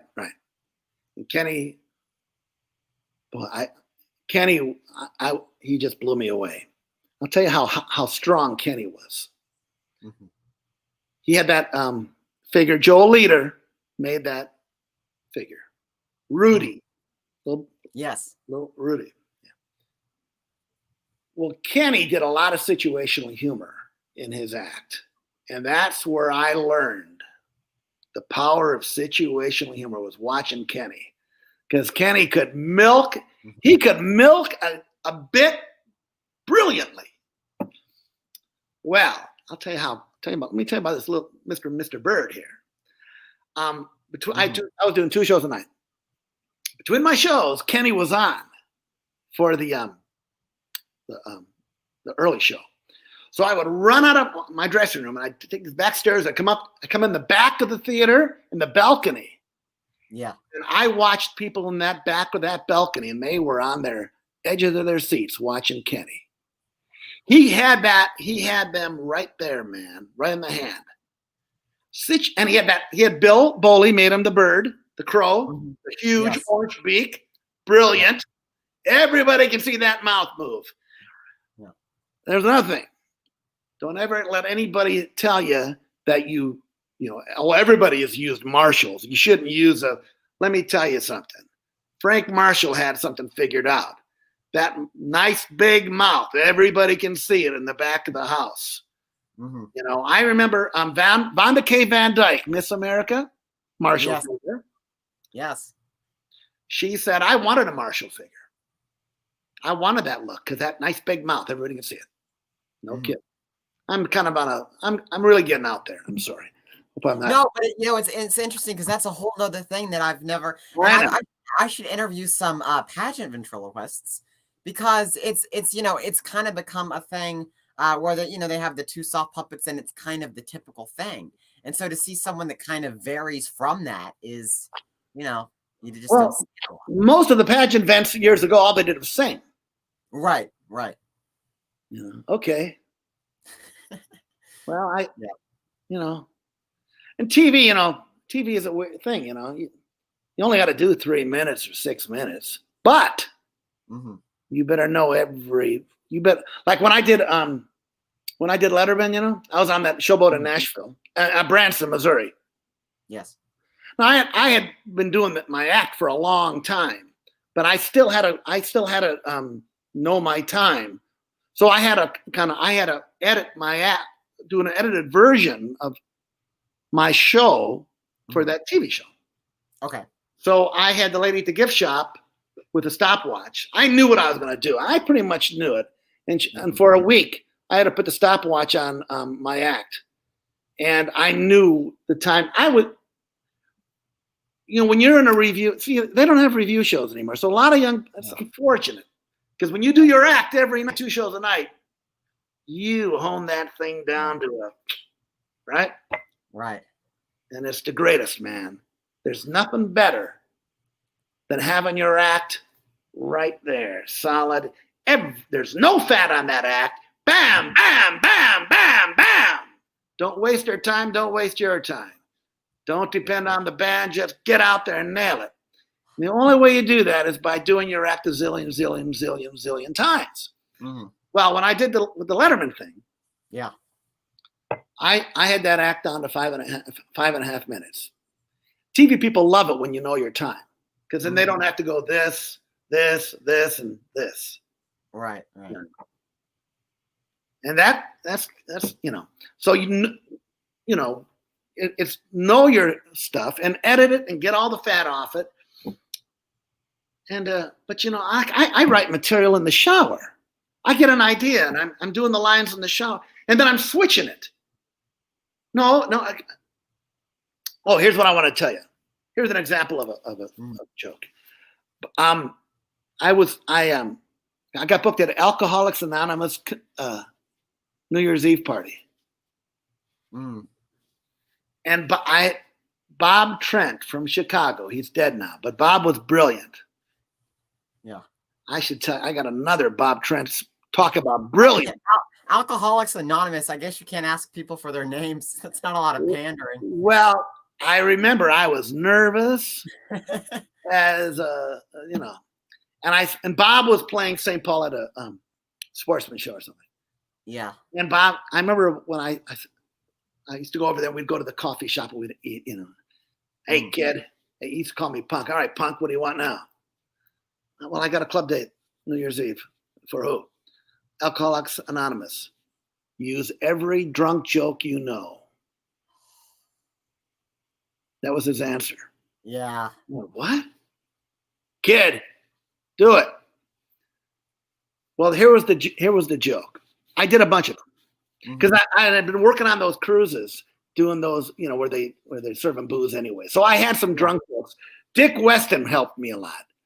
Yeah. Dick Weston from Vegas, brilliant. He helped me a great deal because he had a drunken figure. He had a Clarence with a drunk. Oh, okay. And when talk about a puppet, right? Yeah. And Dick gave me some drunk jokes, but then Bob gave me the drunk joke that capped them all off. And the joke was, I think you're an alcoholic. No, I'm a drunk. What's the difference? I don't go to meetings. That was a killer, but I was doing the joke wrong. And you know how it was wrong? How? I think you're an alcoholic. No, I'm a drunk. What's the difference? I don't go to the meetings. You don't need it. I don't go to meetings. Amazing. The difference that one word. Think about that. I don't go to the meetings. Stumble. I don't go to the meetings. I don't go to meetings. You're there. Get it? Yeah. That's what you learn. And,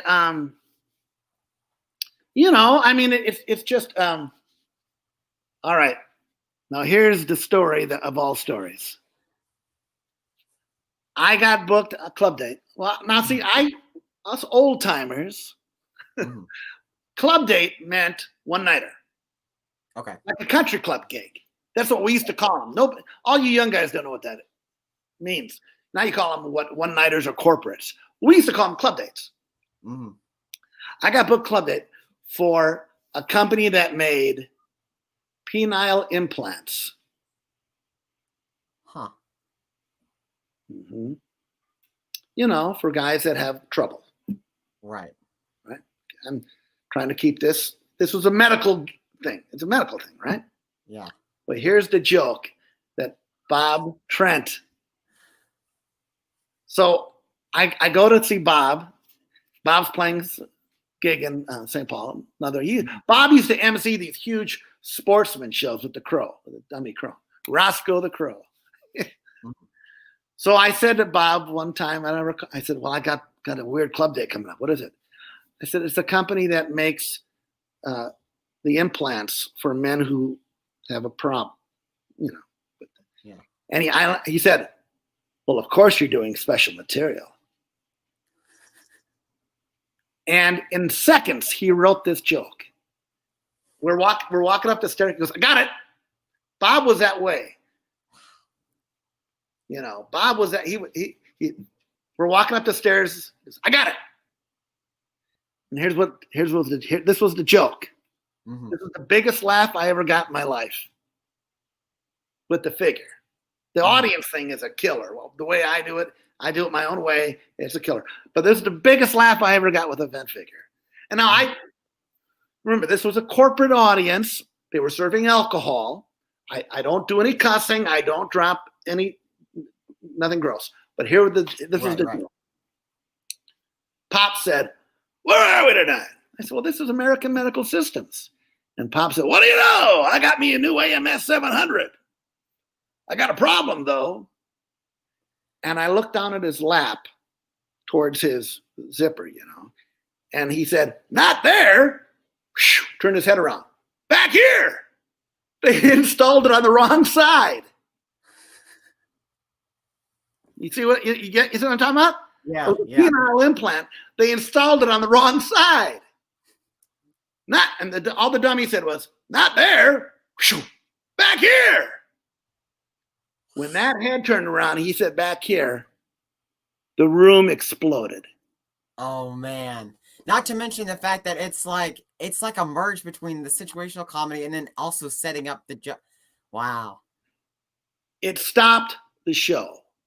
I remember a guy falling out of his chair on the floor, screaming, laughing. I'm not bragging. This isn't a bragging. This doesn't happen every gig, man.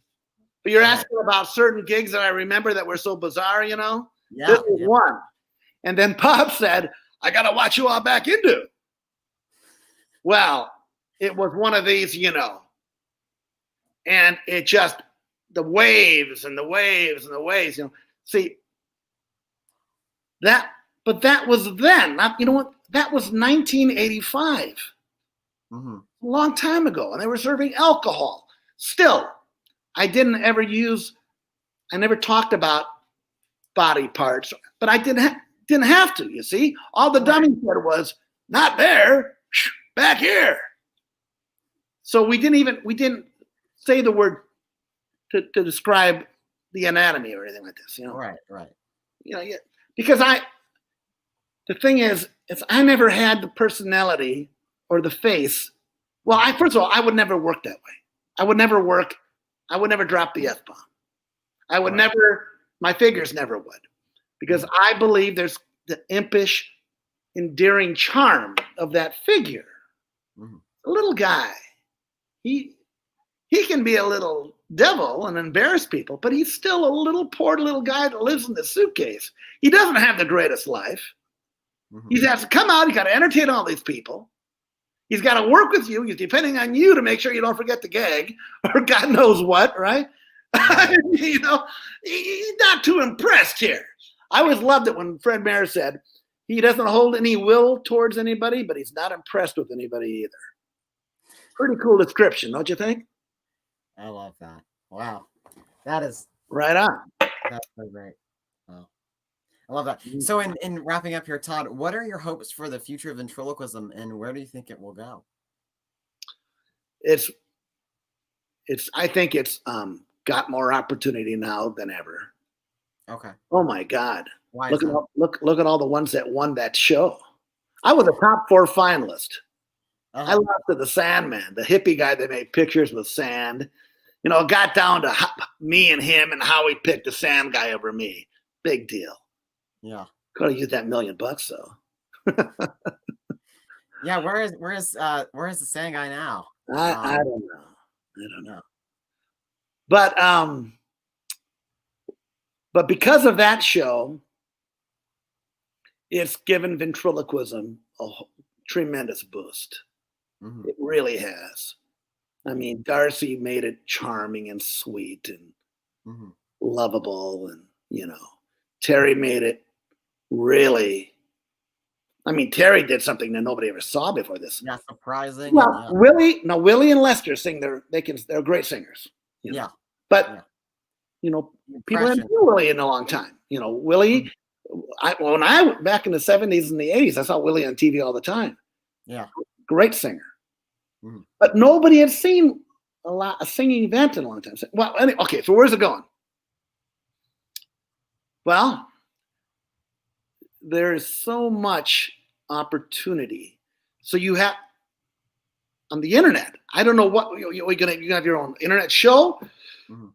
You going to do internet commercials with the dummy? Are you going to do tutorials with the dummy? Are you going to, what are you going to, public service announcements? I've done those for beach safety and pet safety and all that, I mean, there's so much opportunity. Okay. All right. I think ventriloquism it's been reborn. It never went away. Right. But a lot of people have made it pretty cool and given it For sure. a great deal of respect. Because of that, there's a lot of people that they want to see event. They want to see the dummy. They want to see event act. So that's really great. Where do I see it going? Okay.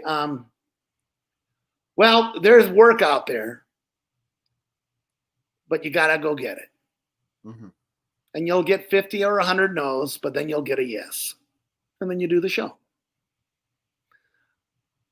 There's, you've got to know, you've got to be prepared. There's certain kind of, Marvin Roy, Mr. Electric, great magician, passed away just last week. Marvin Roy used to say, I don't work fairs, I don't work malls, I'm a cabaret act. I don't work fairs, I don't work malls, I'm a cabaret act. He knew where his act fit. Right. So, okay, so there's great opportunity out there. You just have to go get it. Booking schools now seems impossible, but hopefully it'll come back. Yeah. But right now, the pressure on teachers and administrators to have the kids in class and make sure they pass, a lot of people aren't doing the school assembly thing, which is a real sad drag. It's a real drag because a lot of us. My mom's a middle school teacher, and she is. It's crazy right now. It is crazy, but but there again, not every event can play school show. You better. I mean, I was able to do school shows because I had a lot of material about math, geometry, and then, the first thing the dummy would do is nail the principle. Right. We're here, Johnson Junior High. I do my impression of Mr. Sims, hard at work in his office. Snoring. Kids go nuts. Who told you to say that? The secretary. Second laugh, right? Yeah. Who wrote all this material? Mr. Bounds, whatever. Yeah. Well, let's take you to math class at Johnson Junior High. Okay. 1 + 1, 2, correct. You do all those old school jokes and all that. But so hopefully they'll come back. There's just what do you hope to see from like future ventriloquists and today's youth that are getting into it, the art. Well, now I've got my opinions on certain things that people don't have to agree on. Sure. I hope that they stay clean. Because you have a wider audience demographic. Sure. If you're not dirty or cuss, there's more work for you. And people and agents and buyers will trust you. They'll be able to trust you. When I got started in the 70s, you didn't even think about saying, nobody said S-H-I-T, or nobody dropped the F. You'd never work again. Now that was in the 70s, right? But still, buyers if they can't trust you, they're not going to hire you. Sure. So I would hope that, here's another thing. All you young vents out there, get out and volunteer. The audience is a great teacher.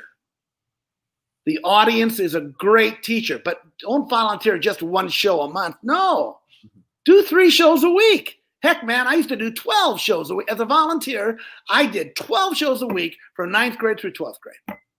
Yeah. All volunteer. And man, did I learn. Yeah, you're going to bomb. Sure you are. Yeah, you're going to bomb. Yeah. Yeah, you're going to be at gigs where, okay, this isn't the greatest, Remember, every now and then you'll get to a place where there's no discipline. Yeah. Now and then you're going to play a date where you told them, the food and beverage staff have to be out of the room. I can't work when people are eating. I can't work when waiters are bussing the dishes. No. But every now and then, some schmuck's not going to listen to you. It's going to happen. So just get out there and volunteer and do gigs that I knew an act that went out and opened for James Brown and got chased off stage.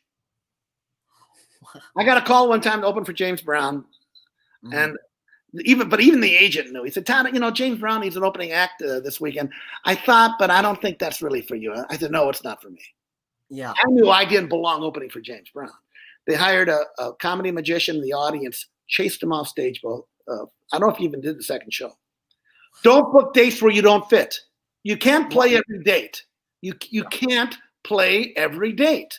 But then, sometimes you also have to, you end up being the, like managing the entire thing, because like I did a church show once, quick story, but, I was to go on for this church show, and I got there, I had my whole background set up, everything looked good. And I was told that there would, this guy would go up and say a few things. He had some stock, church Bible jokes, I guess. Right. And I go, okay, this is great. This guy's going to open for me, and I'll go up there. And I'm in the back with the lady that booked me.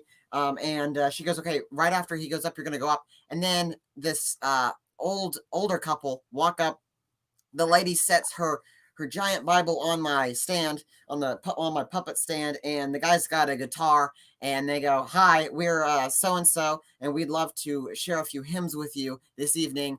And the second one that we'll share is dedicated to so-and-so who recently passed away." Yeah. So it's 10 minutes, this guy that's been doing 10 minutes and actually warming up the crowd, and then I get this couple that decides that and it's gonna be their time, and then they just stop after the third song and then just walk off. And I recorded all of this, and I'm going back, and it's so funny because just watching it in hindsight, because they don't even say thank you or anything. They walk up there, the lady that booked me doesn't even know why they're there, and then they just walk off, and then I go up there and do my thing. But okay, here's one way you can solve that.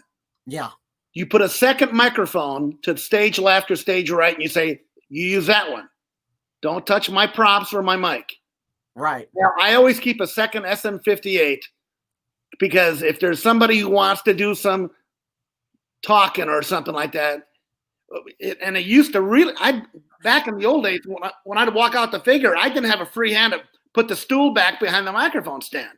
Yeah. I always had another mic somewhere else, and I said, let's get one, But this is a horror story. I was on a Sitmar cruise one time. I had a harp go on before me and this guy had no sense of time. The band couldn't stay with him because he had such bad tempo. He did everything in the key of C. Boring, half hour of boring harp playing, And then at the end of his act, he goes off stage. The cruise director introduces me. I go on and do my thing. While I'm getting to my first joke, this creep is behind me wrapping up his chords for his crappy PA system while I'm doing my act. Joey turns his head around and just started singing them, Oh, man. Joey just worked him. Look at this guy. You got a new job? Maybe we should give you a broom. You want to clean the stage too? Man, I bet you could have, And I remember, Joey. Joey just started singing them, and he finally it was a cruise ship. He brought his own PA on a cruise ship, and he's just terrible. Sometimes you have to follow something awful. Hey, man, it happens. Yeah. But I remember this great singer at that production show in the Bahamas. Jay Mitchell. He used to say, "Todd, that one's behind you. It's behind you now. Just keep going, man. Just keep moving forward. It's behind you." Mm-hmm. I had a school agent who called me one time and said, "Now listen, this is before cell phones, right? Mm-hmm. 4 schools a day, 5 days, the school tours." He said, "Todd, the next school you're going to get to." He called me at the school, first school of the day. There was a call for me at the office. So I go down there, and it was Otto Evenson. He's an old-time agent. He said, "Todd, the third show of the day is going to be at Milford Junior High. Now, just get in and do your show and get out. Don't analyze it. Don't worry about it. Just get in and do it and get out." "Well, why? I don't even want to tell you about anything. Just get in, do the dumb show, and get out." And I got there, and it was a small town somewhere. I don't know. I can't even remember where. Mm-hmm. The whole audience, it was like all of their mothers died. But there was a gloom over the whole school.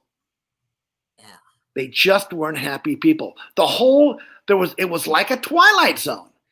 Yeah. Later on, the agent told me the principal is such a jerk, so nasty. He's made the whole place depressed. The whole place is just depressed. Figure that one out, man. And it was like one big whirl of depression. It happens. Yeah. Like that institution I played. God bless those poor patients. They were severely mentally challenged. And they made all kinds of racket and yelling and screaming. They shouldn't have had an event there. They should have a circus act. They didn't. So you can't play every date. Right. Playing outdoors, remember this: respectful anticipation for the artist. Mm-hmm. Although, some guys, street performers. Steve K, Yeah. he's dead. He's dead. Steve K used to work Pier 39 in San Francisco. They used to have a stage in the corner with the balcony around the top. Somebody poured a beer on the dummy's head. Man. 95 degrees out. I played an outdoor date one day. It was 104 degrees out. Didn't get one laugh. This was like, when I was a kid. Right. I got booked on an outdoor thing at a park. Yeah. Hot sun, 104 degrees. I'll never forget. I didn't get one laugh. Paying your dues, baby. Paying your dues. Yeah. Yeah, those are those shows that you do when you start out just to get time on the boards. Yeah. Figure things out. But, for the future event, with this computer and the internet, you can get your stuff out there. Oh, yeah, for sure. You can reach millions of people with the dummy. Yeah. The opportunities and remember, many times as we promote ourselves, we plant seeds. Mm-hmm. We may not get the gig the day that we're talking to the buyer or the agent or whatever, but we're planting a seed. Mm-hmm. And many times they call back, we have your stuff here. We talked to you about blah, blah, blah, blah, blah. Right. But just try to have control over the situation. Make sure have your own lighting, have your own sound. Mm-hmm. Now here's another thing. It's my opinion. This is very important. A lot of you guys use those microphones that come down here. Mm-hmm. Handheld mic. Yeah. There's that great book called Maxim Entertainment. A guy wrote about for club day performers. Mm-hmm. He says, handheld. I agree. Sure, SM58 on a cord. You can hammer nails with them. Mm-hmm. Handheld mic. These things, sometimes, hey, man, I went to a show the other night. I couldn't understand anything they were saying. Yeah. Not to mention, when you do a distant voice, it's a lot easier to do it with an actual handheld mic. It's got to be a handheld. And if it's a wireless, it better not be a cheap one. Yeah. I've got my own wireless handheld $2,000 mic. Mm-hmm. Never fails. Yeah. I've heard of the $500 ones. They sound like crap. Sorry. Well, but SM58 costs $100. That's on a cord. Sounds just as great as that $2,000 wireless, but it's got a cord on it. So what? Right. For years, we all use corded mics. So what? Put a 50-foot mic cord on it if you go out in the audience. Exactly. Remember, and $2,000 handheld or $100 Shure SM58. That Shure SM58, standard of the industry. It'll always work. And it's funny, you hear, people hear, like outsiders will like, how much did you spend on that puppet? And then you're like, oh, that's not even the it's not even the bad part. It's like, it costs this much for quality sound and the lighting that you mentioned that follows you, which is just great. I got to it was kind of in my senior year of high school, I was part of this mentorship program and with Dennis Lee, and he's a ventriloquist based in Dallas, and he does school shows. And he's traveled, and that's how he's made his living. And he has like 3 backdrops and all these like set pieces, and And I'm not sure where I'm going with this. Oh, well, he just had a bunch. It was crazy because he took like half hour to set up, but he had, I mean, it was a production for kids. And it was just seeing everything that a quality show entailed, and everything, you hear a school show and you think, oh, okay. But then it's like, there's just so many different ways to perform as a school show performer, or just ventriloquism. And that's what's really neat, is just like comedy, there's so many different ways to perform it, so many different methods and styles. And your friend Dennis Lee, when he goes on that stage, he knows everything's going to work because it's all his stuff. Yeah, he's a pro. He's a professional. Yes. And I was on my school tours. I had a road rack on wheels. I had 2 speakers, and I had my mic stands and my mics. But on the school tours, I didn't carry any lighting. But I was always on a gym floor with all the lights on. Right. Yeah. But when you carry your own equipment, you know it's going to work. Here's another thing. Don't be rushing around before you walk on. People show up at the last minute setup. That's amateurish. Yeah. It's always important. Take your time. Dress slowly, comfortably. Put your makeup on slowly. You blow dry your hair. Be there. Carry your own bottled water. Have all your stuff and be relaxed. Don't get too relaxed. Don't be laying around. Get your pants all wrinkled up.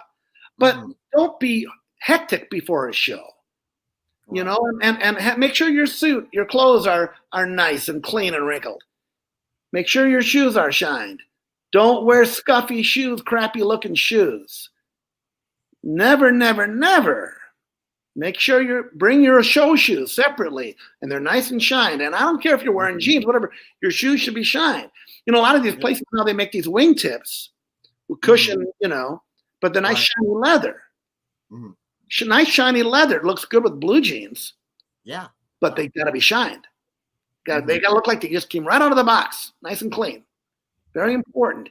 And my God, shave. These guys that go out there and they're unshaven. They look like they just got climbed out of the gutter. What the heck is that? Yeah, it's like today's like, wear a patch of makeup. If you're a kid and you got, even when I was a teenager, when I had acne, I had the makeup. Even I had to, let's do that. Comb it nice, the hairspray it, right? And don't be a sweaty mess before you go on. Be relaxed. Have your, all this stuff. And I used to always preach this too, hey, you're playing school shows, you drive that car slow when you're riding around a place where you're playing for kids, you drive your car slow. You don't want to hit no kid. Some of these idiots who drive too fast they're late for the gig or something. There's children. When I used to pull into schools, I would be so careful because kids can jump out of nowhere and you can hit them. Car. I always get to the gigs early, I always have. But I've had these house gigs. I never had to worry about that. Well, it's like if you got it set up and you like to get a feel of the room, it's like, why not? And when your PA equipment, if you don't know how to equalize a PA, find some hippie rock and roll musician and pay him some money to come along out to a gig and have him teach you how to use that powered mixer and how to make that mic sound good. Yeah. I can't tell you how many times I've seen people that have a good PA, but they don't know how to run it. They don't know how to EQ it. And the mic sounds real bass. You have to know how to EQ it. And it's not brain surgery, man. Just find yourself a musician, give him $50 to come out, maybe give him $100 to come do a couple shows, and have him teach you how to use that sound system so it does sound good. I mean, that's the good thing is they make a lot more portable equipment these days, but I swear by the Yamaha brand. The stuff will work forever. And I'm talking back in the school show days, I had a Yamaha powered mixer. I did 500 school shows in 9 months for 5 years in a row. That thing never failed. That's crazy. Yeah. That's awesome. Wow. Vent is something you just keep doing it, man. You're going to have good shows. You're going to have bad shows, whatever. Sometimes you can't buy a laugh. Sometimes the environment isn't very good. Sometimes, remember, like that analogy I told you about the 6 people in the room that all have their problems. Well, that can happen. Mm-hmm. I remember Jeff Dunham years ago, one time in one of those news events or the IBM Oracles. I remember one time he said there are sometimes just bad crowds. Yeah. Remember Jeff Dunham said that. He used to write an article for one of the vent mags back before the internet. Right. And it does happen. It I think I told you I was on a cruise ship one time.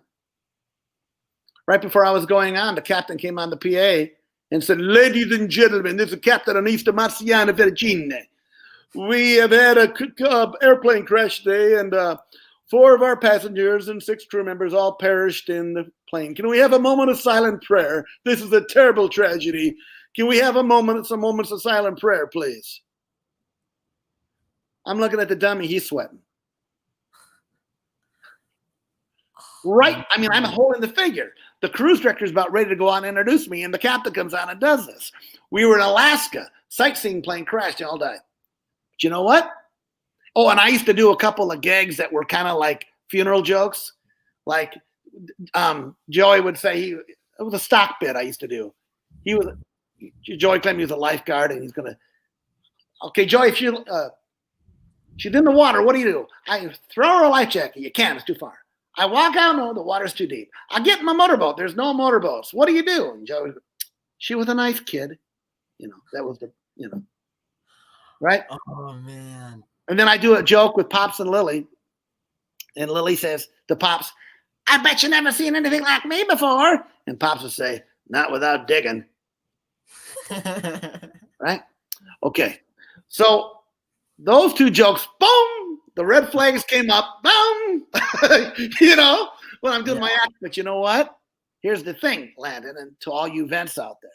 Okay, so I followed the captain asking for silent prayer for 6 people dying that day. Alaska cruise. Mm. They used to say only grandparents go on Alaska cruises. No. Their grandparents go on Alaska cruises. They're all old folks, right? Okay. Yeah. Really, I'm not kidding, man. Uh-huh. But anyways, here's the thing. After the captain did that silent prayer thing, I went out and did my act, and it was a killer. They were a great audience. Really? They laughed at it, and I really just did my act. Well, what I do. I mean, I'm the kind of guy, I do my act. I'll ad-lib in and out of it. Right. But I know what I'm going to do before I go on. I've got an act. Well, afterwards, between shows, we had 2 shows that night. Princess Cruises. This was in the 1980s. And one of the guys in the band said, "Well, Todd, these are all old people. They go to funerals every week. Think about it. They paid for this cruise. They're going to have a good time." Well, either that or they were just a good crowd. And back in those days, that senior citizens in the 1970s, the 80s were really good audiences for the most part. They listened better. And they grew up with variety entertainment. People, my mother isn't alive anymore. But from that era, she was 91. She died last year. But people that were born in 1928 or 30 or born in the 1940s, they grew up with variety, jugglers, vents, magicians, ice skating, magicians. They grew up with this because variety television, 50s, Hollywood Palace, Ed Sullivan, Mike Douglas show, Merv Griffin show, even Johnny Carson had a lot of variety acts, So they grew up with it, and they liked variety acts. Unfortunately, the comedy club world used to, and this is just a fact. When I played the comedy clubs early on, there were a lot of those guys that hated variety acts. Right. They, even Bud Friedman, I was playing the Improv in LA, and Bud would say, "Prop. When you gonna quit using the prop?" Yeah. All right, he didn't get it. Big, powerful man in the comedy world. Prop. I used to get that, and I didn't care. There'll always be people that don't get it. Takes twice as much time, if not more, and effort and blood, sweat, and tears to write for that prop, you know, and have that back and forth. And then all these guys that go out there and call women filthy names and drop the F-bomb left and right and do all this nasty, oh man. I worked the Improv one night in LA and I went on at like 1 a.m. or something. And it was just awful. And all the acts before me were so, I can't believe, if I was sitting there with first of all, if my wife and I were sitting there, I would have got up and I would have walked out instantly. You don't talk that way in front of ladies. Yeah. You know, but you know, that's the thing, you know, that whole comedy world. I love comedy clubs because it gives, I love people that are really trying to work on their craft and improve it. But if you're going to be a nasty jerk about it to the other acts, sorry, go home to your mother. You know, if you're going to be smoking pot before you go on stage, sorry, go home to your mother. Right. You know, if you're going to get drunk and go up on stage, go home to your mother. You're not forget it, you know. Yeah. I mean, that's just, you're serious about your craft? Mm-hmm. Well, you know, I had a guitar player I worked with years ago, and he had a drinking problem a long time ago. And his girlfriend would always make excuses. I said, nobody forced him to drink that bottle. Well, he had a rough childhood. Yeah, so did I. So nobody forces you to put that booze or that dope in you. If you love the art of ventriloquism, you better love yourself too, man. Take care of yourself.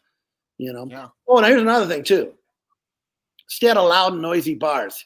It's bad on don't hang out in loud, noisy places. Too hard on your voice.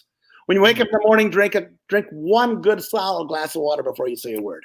These are maintenance things, right? Here's another thing. Here's another quick thing. This is very important. Yes. One day I woke up, no voice. Okay, figured to be back in 2 days. It didn't. I used to lose my head voice, but it'd come back in 2 days. My fault, subtle. I'd lose it. In the over the years, you know, I could, I still have the pinch voice, but nothing up there. It'd be gone, right? Oh, man. It would happen. Allergies, all that phlegm laying on your vocal cords, they can't move, so you don't have a head voice. But so a couple days later, it comes back, right? Yeah. But one time it didn't come back. 2 weeks go by, it didn't come back.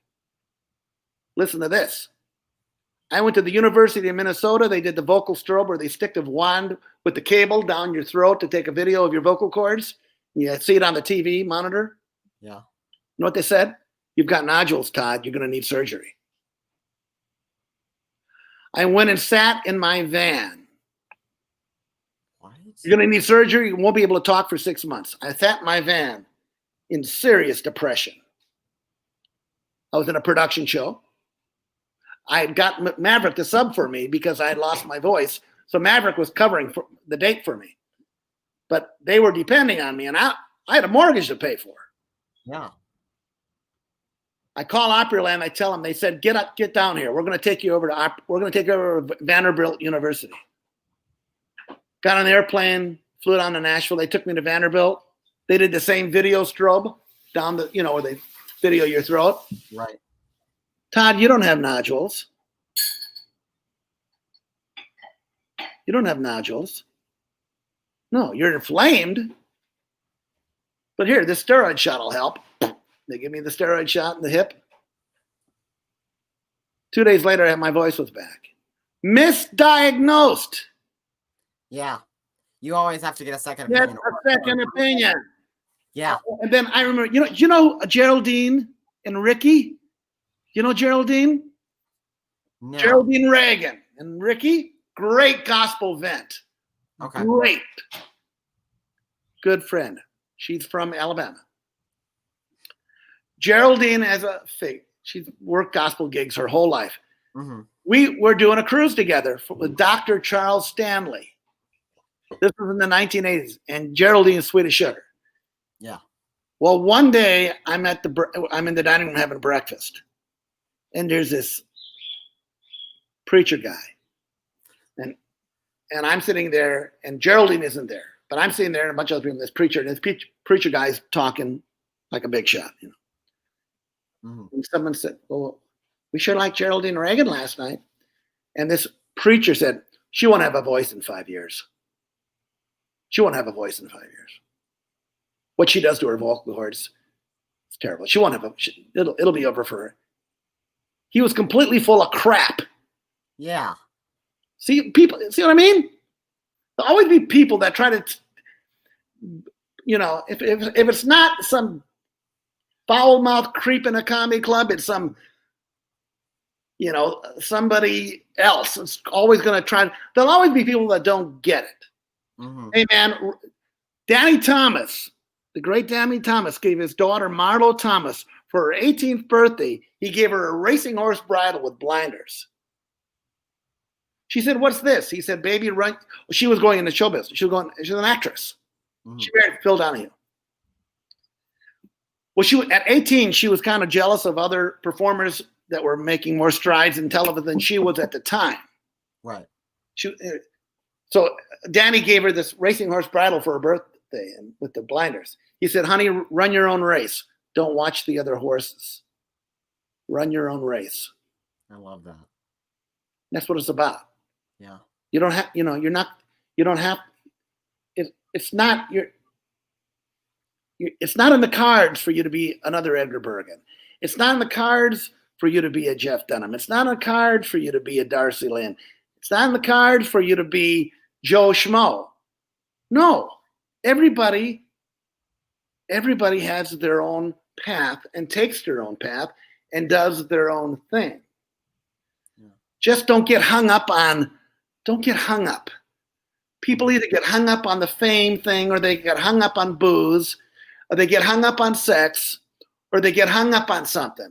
And then they feel like failures. Television has been nice, but I never got hung up. I never was real competitive. I just wanted to keep working and having fun and doing it. Yeah. And if I'm at a little dinner theater in Moose Breath, Iowa, mm-hmm. I love it. Yeah. I love it. I'm not making as much money as other guys. So what? Man, as an artist, we have to run our own race. We have to do our own thing. Don't get hung up on other performers or God Almighty, you know.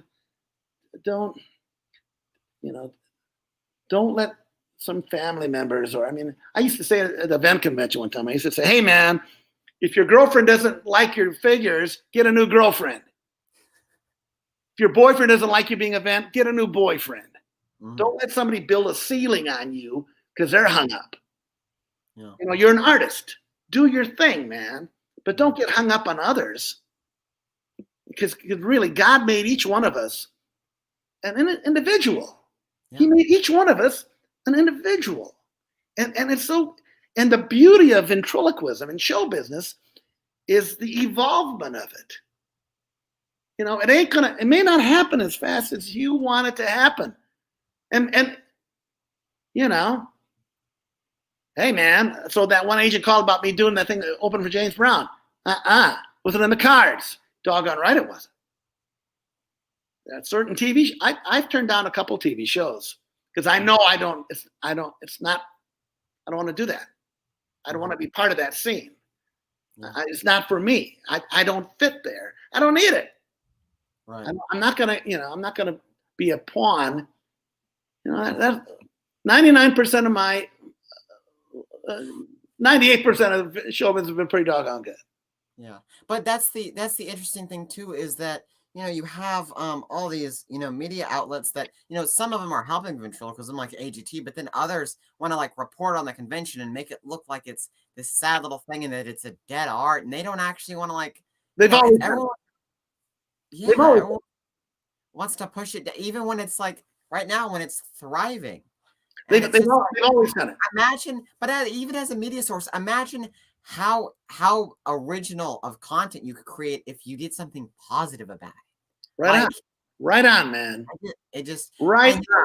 I We called out Jeff Goltz and myself. Jeff Goltz is a up and coming ventriloquist. He's been doing comedy clubs in Indianapolis, and we had Taji Amin of Vice on here not too long ago, and they came to convention and did a negative article about it, and we're working with them, seeing if they'll come back and do a spin of something positive and about the future of ventriloquism.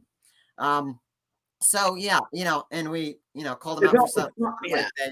Yeah, well, we called them out for some of the way that they approached it. Because it's our art, and it's and we're growing up in it, and it's such a neat thing, and I'm excited. In closing here, I'm excited to have you as part of the virtual ventriloquism variety show. We're happy to have you and Irving in that, and we're really hoping it'll be a success and that a lot of people will join in. And I was flattered to be asked. Yeah. I was flattered to be asked. Yeah. Hollywood's always bashed ventriloquism. Mm-hmm. I mean, look at those episodes of The Twilight Zone. Yeah. Goosebumps. Okay, look at the Magic thing, the movie Magic. Yeah. Right? Okay, you know why? Because it's easy to go that route. Right. Just like talking dirty to an audience. It's easy. Or using curse words with a puppet. It's guaranteed to laugh every time. Yeah. And you know what Terry Fader told me? He said, he said, he's like, I might have jokes that are innuendos or suggestive. Yeah. But it's always a clean explanation for the kids. And I will never, it's 100% easier to curse with a puppet and you're guaranteed to laugh. But it's that much harder to not and to go the road less traveled. And he's the thing is like in some rooms, you go to a comedy club, you're going to hear the off-color language. So, I mean, but a regular working vent, it's going to hurt you. A vent makes its living doing shows. And most vent audiences are wide range age audiences. And that's, like I said, I always get back to the figure having that impish, pixie-like charm. But that's such a good way to put it. And when creating a character, it's so important. Even if it's something that's scary looking or whatever, and you're trying to reverse it, it still has to have that something where it gains the audience's favor. Brad Cummings is a friend of mine. Yes, he's got this dinosaur Rex, Yes. Yeah. And I just love that character. So great. He's such a wonderful character. Mm-hmm.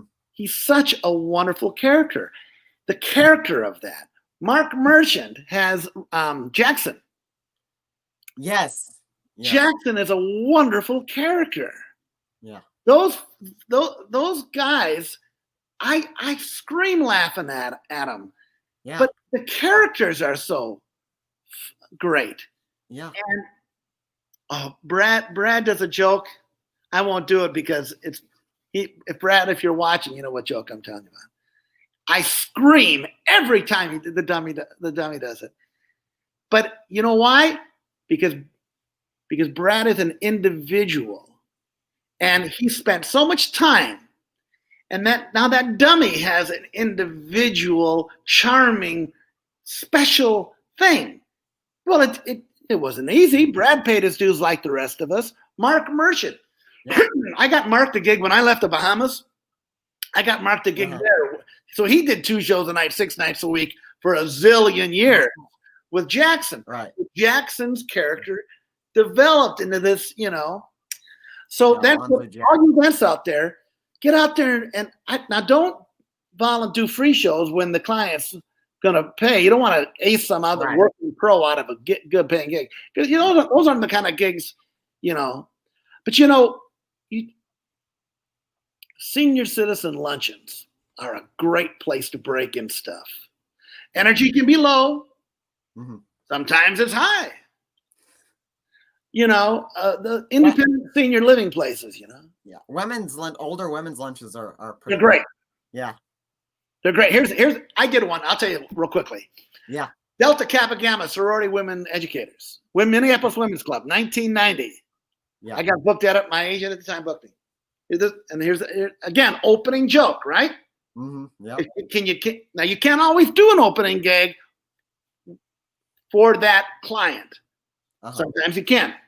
This was the opening joke. Play the little piano, pull Joey out of the bench, comes out. Hey, Todd, great to be here. It's all women. The dummy's looking around. There's all women. All women. There's no men here. Todd, there's no men here. What's going on? There's no men here. Joey, this is Delta Kappa Gamma. To belong to the sorority requires patience, intelligence, and understanding. Oh, that's why there's no men here. Boom! Cannonball.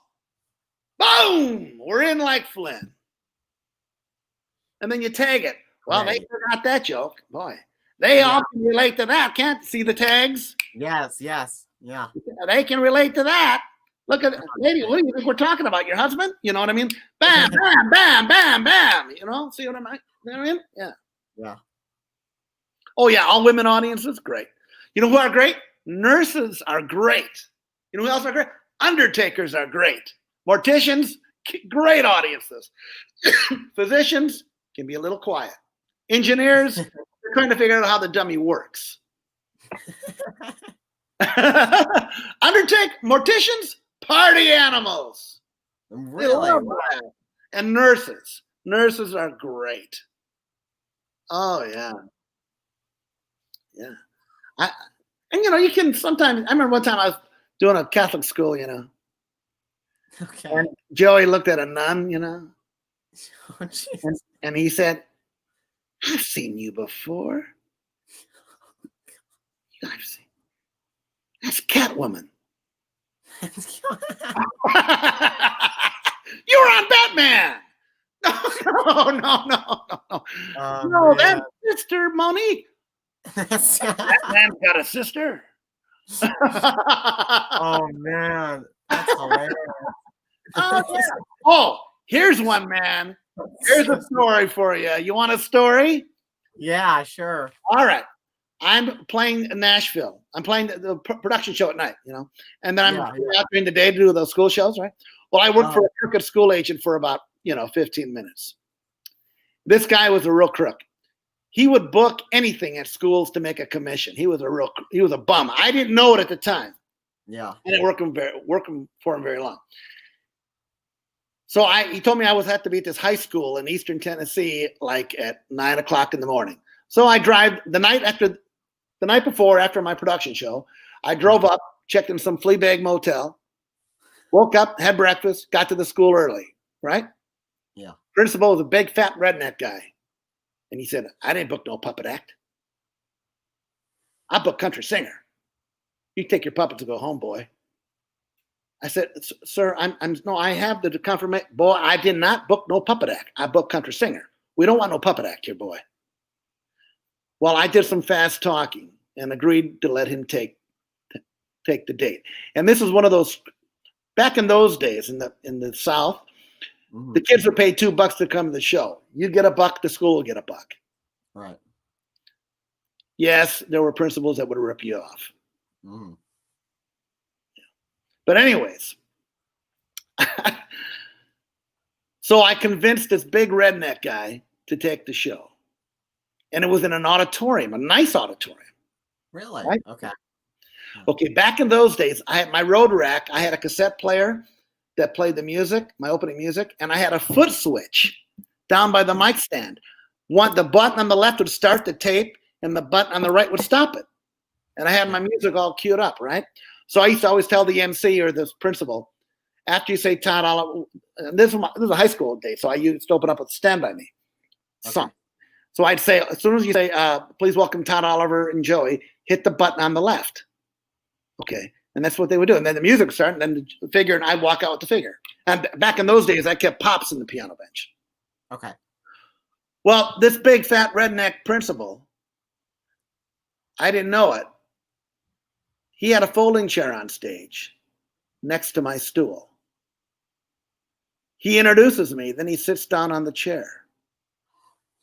Well, he was I'd say about 4 feet away from me. He sat on the stage with his arms crossed, eyeballing me during my show. He We didn't book no puppet act. I'm going to keep my eye on you, boy. Not kidding. So what do you think I did? You're like the court jester. It's like, what do you think I did? make fun of him the entire time. All right from the top. This guy's got the front row seat. Joey zinged him. And see, back in those days, you could do the heavy jokes. Yeah. Man, I bet when you, there's Mr. Jones. Yeah, hey, Mr. Jones. You know Mr. Jones? He carries himself well. Yeah, he needs both hands to do it. Look, here's 2 words you've never said. I'm full. I bet when you sit around the house, you sit around the house. Now, you can't do those jokes really much anymore, But Joey zinged through the kid that was high school, and it was a killer show. But this guy said, and he was laughing because right off he couldn't help it, and he started laughing, right along with it, And then I think about halfway through, he went down and sat in the front row or sat somewhere else to watch the show. That's great. Oh man. Tell you. Wow. That is awesome. Yeah. And there's a bunch of those stories. Some of them are in my book that I'm putting out. Well, a lot of the stories. Oh, yeah. Where can you tell our audience where we'll be? It'll be on my website probably in the fall. Or on my website or the Facebook thing. And your website is? funnydog.com or toddoliver.com. And then the Todd and Irving on Facebook. Yes. I'm not real savvy with all the internet and stuff. My wife and my daughter had to get this thing set up so I could do the interview. By the way, thank you so much for being part of Landon Live and for sharing your story. Hey, listen, thank you for having me. I'm flattered. And we had a lot of fun. Hey, everybody, chase your rainbows, man. This is America, Canada. We've got our freedom. We've got a great country here. We're going to beat the pandemic. It's going to get over. They're going to get the shot. We're all going to get better. Ventriloquism, it's a wonderful art. Respect yourself and respect our art, and just go out and have fun. When you go to the best advice I ever got, this chick I was dating years ago before I was married. I was real nervous on some date somewhere. And she said, Todd, just go out and have a good time. Ventriloquists, know your material, then go out and have a good time. Yeah. God bless you all. Wise words. Thank you so much, Todd, for being part of Landon Live and for sharing your story. Thank you, Landon. All right. You guys take care. You too, buddy. Bye-bye.